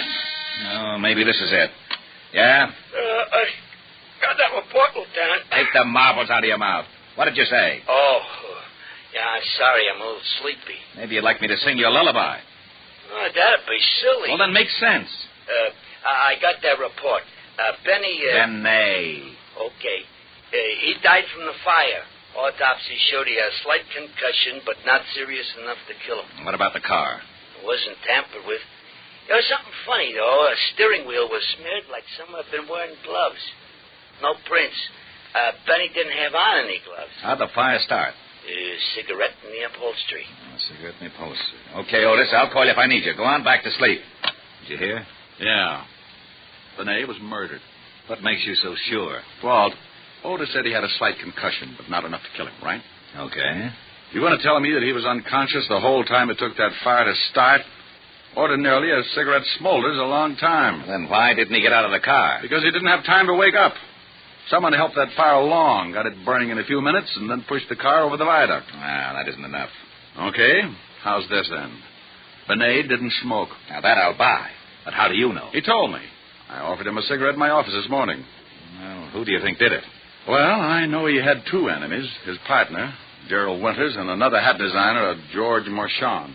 I'll have them picked up. No. Let them alone for a while. Huh? Let's have some breakfast first, and then go down to Rene's salon when it opens.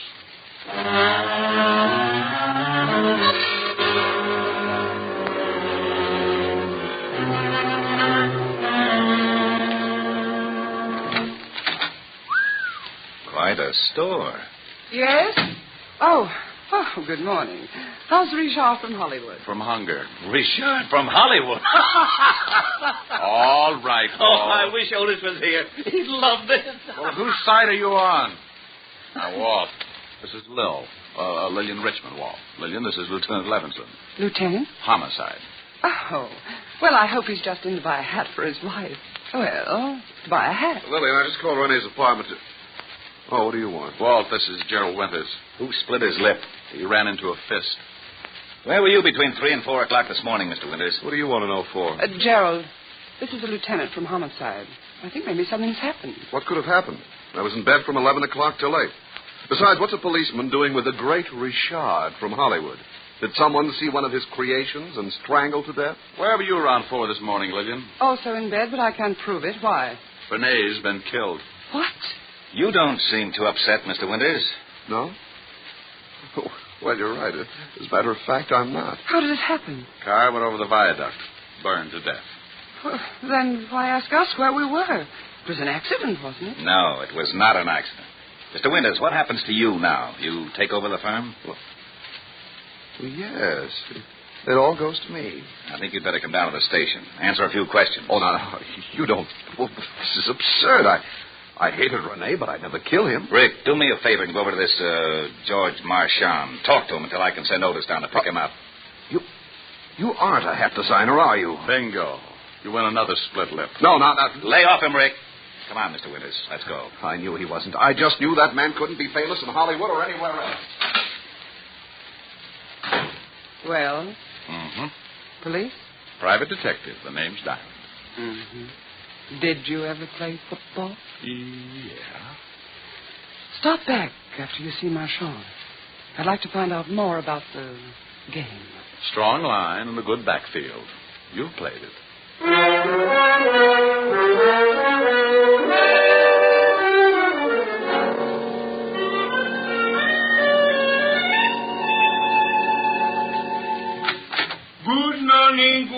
Good morning. What can I do for you? George Marchand? Yes. Well, I'm from the police, Mr. Marchand. The police? Your competitor, Rene Bennet, was killed last night. What? He was burned to death in his car. Oh, but this is horrible. But what has Rene's death to do with me? Well, we think he was murdered, and we're trying to find a good motive. Mr. Diamond, it's true that Rene and I were enemies. Everyone knew it, but to think that I would take his life is utterly absurd. Yeah. Where were you about 4 this morning, Mr. Marchand? Well, I was in bed, asleep. Everybody sure had a dull evening. How well do you know Gerald Winters, Rene's partner?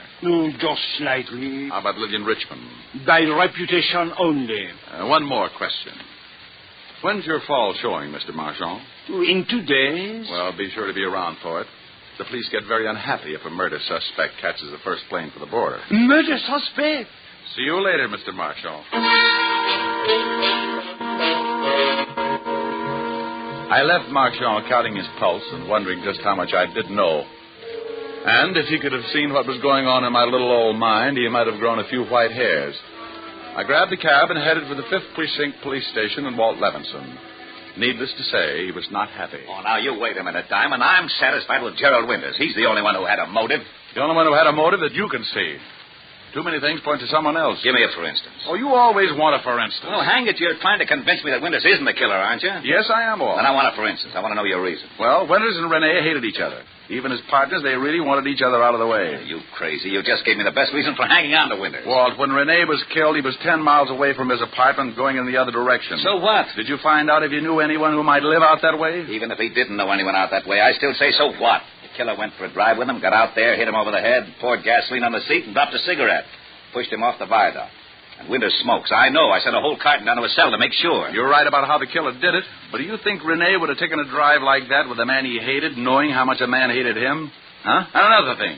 It was pretty warm yesterday and last night, wasn't it? It certainly was. Lousy weather. Okay. The killer wore gloves. Isn't that a little strange on a warm night? So he slipped on some gloves. Didn't want to leave any fingerprints. No. The killer was driving. The report said there were absolutely no fingerprints on the steering wheel. If Rene was in the driver's seat, there would have been a few of his anyway. We couldn't tell whether he was in the driver's seat. He could have been thrown aside when the car crashed. But I don't get this glove angle. You want to catch a killer? Oh, what kind of a remark is that? Well, come on. Oh, where are we going? Down to Rene's shop. We can get in through a window I noticed in the alley. There are some designs in his safe, and Walt, the killer has to get them out tonight.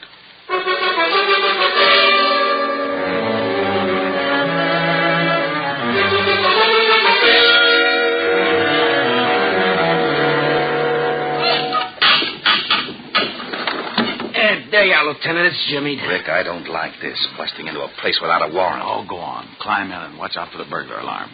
All right. Come on, Otis. Okay. Here, I'll give you a hand, Diamond. Oh, well, that ought to be easy for you, Otis. Yeah, why? Well, you could hold on with the other 4 and still have one left over to grab me. Oh, is that so? You two lay off. Come on, Rick. Show me where to go. Right over here, in Rene's office. What makes you think the killer hasn't already stolen the plans? I wouldn't have done it the night of the murder. That would have shown a motive. Wouldn't have done it today. Too many people in the shop. Go on in. Gee. Spooky. I can't see a thing. Walt, what's this? Book. Ah, for Pete's sake, Sharp. Now, lay off, Otis Diamond. And where do we hide? Just sit down anywhere and be quiet. The first person through that door is our killer.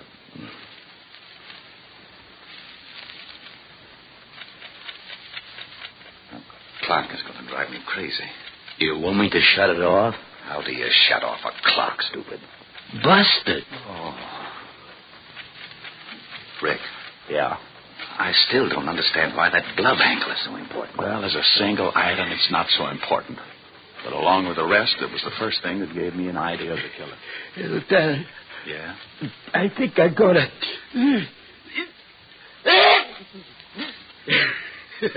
I did. Oh.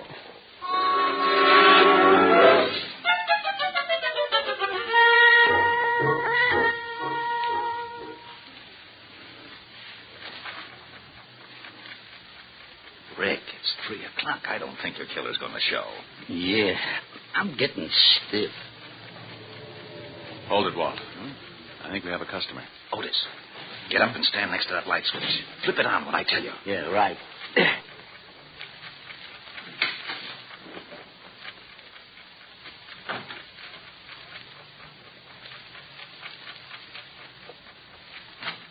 Okay, Otis. Oh, hello, Lillian. Oh, you startled me. What's this all about? What are you doing here? Waiting for you. For me? I don't understand. I was just coming over to pick up some of my sketches. I forgot them this afternoon. So you waited until 3 a.m? I had a date. Yeah. Otis, go out and drag in her date. Now, you wait just a minute. I don't know what this is all about. But Go you ahead, know Otis. I Right. Mr. Diamond, would you mind telling me what this is all about? Sure, Lever. Point by point, it goes something like this. Rene Bennet was killed by somebody he knew and trusted. He never would have gone for that riot otherwise. Bennet didn't smoke. So the killer was an amateur and started the fire with a cigarette. The killer wore gloves, and it was too hot that night for a man to wear them without looking suspicious. Are you saying that you think Did you kill Bennet? Sure you did. Come on, you get in there. Your dirty hands off of me. Yeah, here he is, Lieutenant. This is the guy in the car. Lil, what is this all about? You better ask Mr. Diamond, although I don't think he'll make much sense. He just accused me of killing Rene. What? Good morning, Mr. Marchand. I thought you didn't know Lillian. Well, prior to this evening, I did not. I called her because I wanted to talk to her about Rene's death. Ah, you're lying.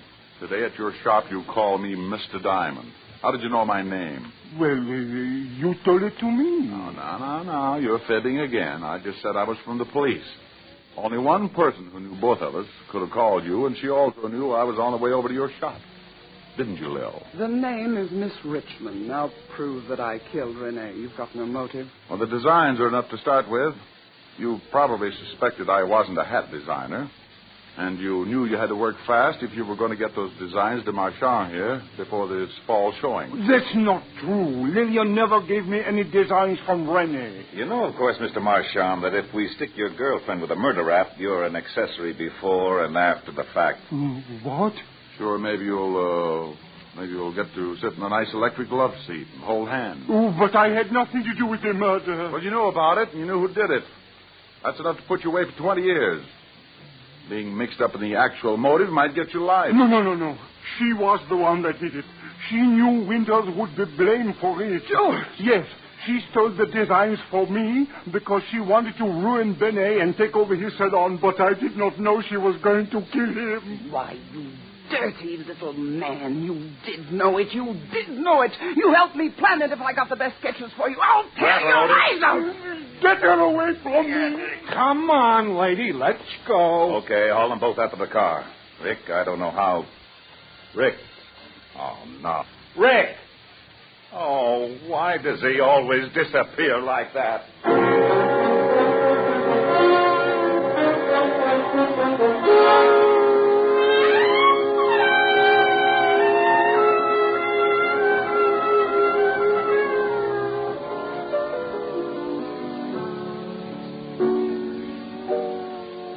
Rick, what's that you're playing? What's a do thing? Kind of pretty. Don't cry, Joe. Well, sing it. Well, all right, but you know that gripey neighbor in the other apartment building? Oh, don't pay any attention to him. You don't hear any of the other tenants yelling for you to shut up. Well, maybe they're not as forceful as the crowd. You see, honey, I got a couple of letters. Letters? Mm-hmm, from the people in that building. Most of them like the singing, but a couple feel the same way the grouch does. Well, there's only one way to find out what all the people in the building think. How's that? Open the window and sing so they can all hear you. Okay, I'll buy it. You open the window. Don't you think maybe this is silly? Rick, I like you to sing when you come over here, but I don't want you to do it if no one else does. Now, go ahead. Okay. Don't cry, Joe. Let her go. Let her go. Let her go. Don't cry, Joe. Let her go. Let her go. Let her go. You've got to realize this is the wind-up. You'll feel much better once you make your mind up. Don't cry, Joe. Let her go. Let her go. Let her go.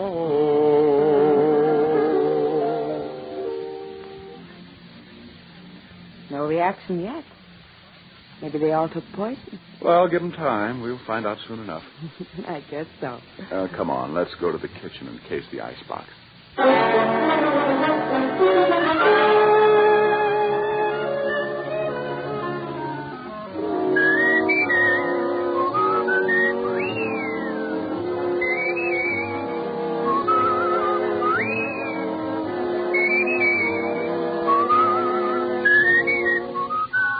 You have just heard Richard Diamond, Private Detective, starring Dick Powell. Helen was played by Virginia Gregg, Lieutenant Levinson by Ed Begley.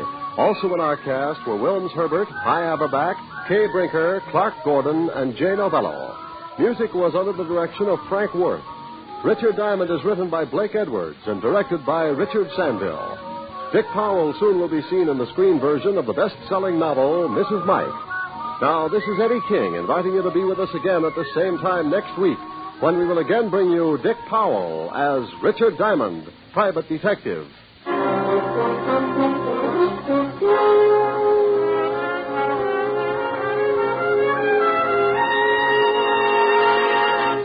Saturday night brings you some of the week's best radio entertainment when you tune for the stars on NBC. Stay tuned to NBC every Saturday evening for a great lineup of programs, including Hollywood Star Theater, Ralph Edwards' Truth or Consequences, Your Hit Parade, A Day in the Life of Dennis Day, The Judy Canova Show, and Grand Ole Opry. All the best on NBC. Stay tuned for Irene Dunn and Hollywood Star Theater on NBC.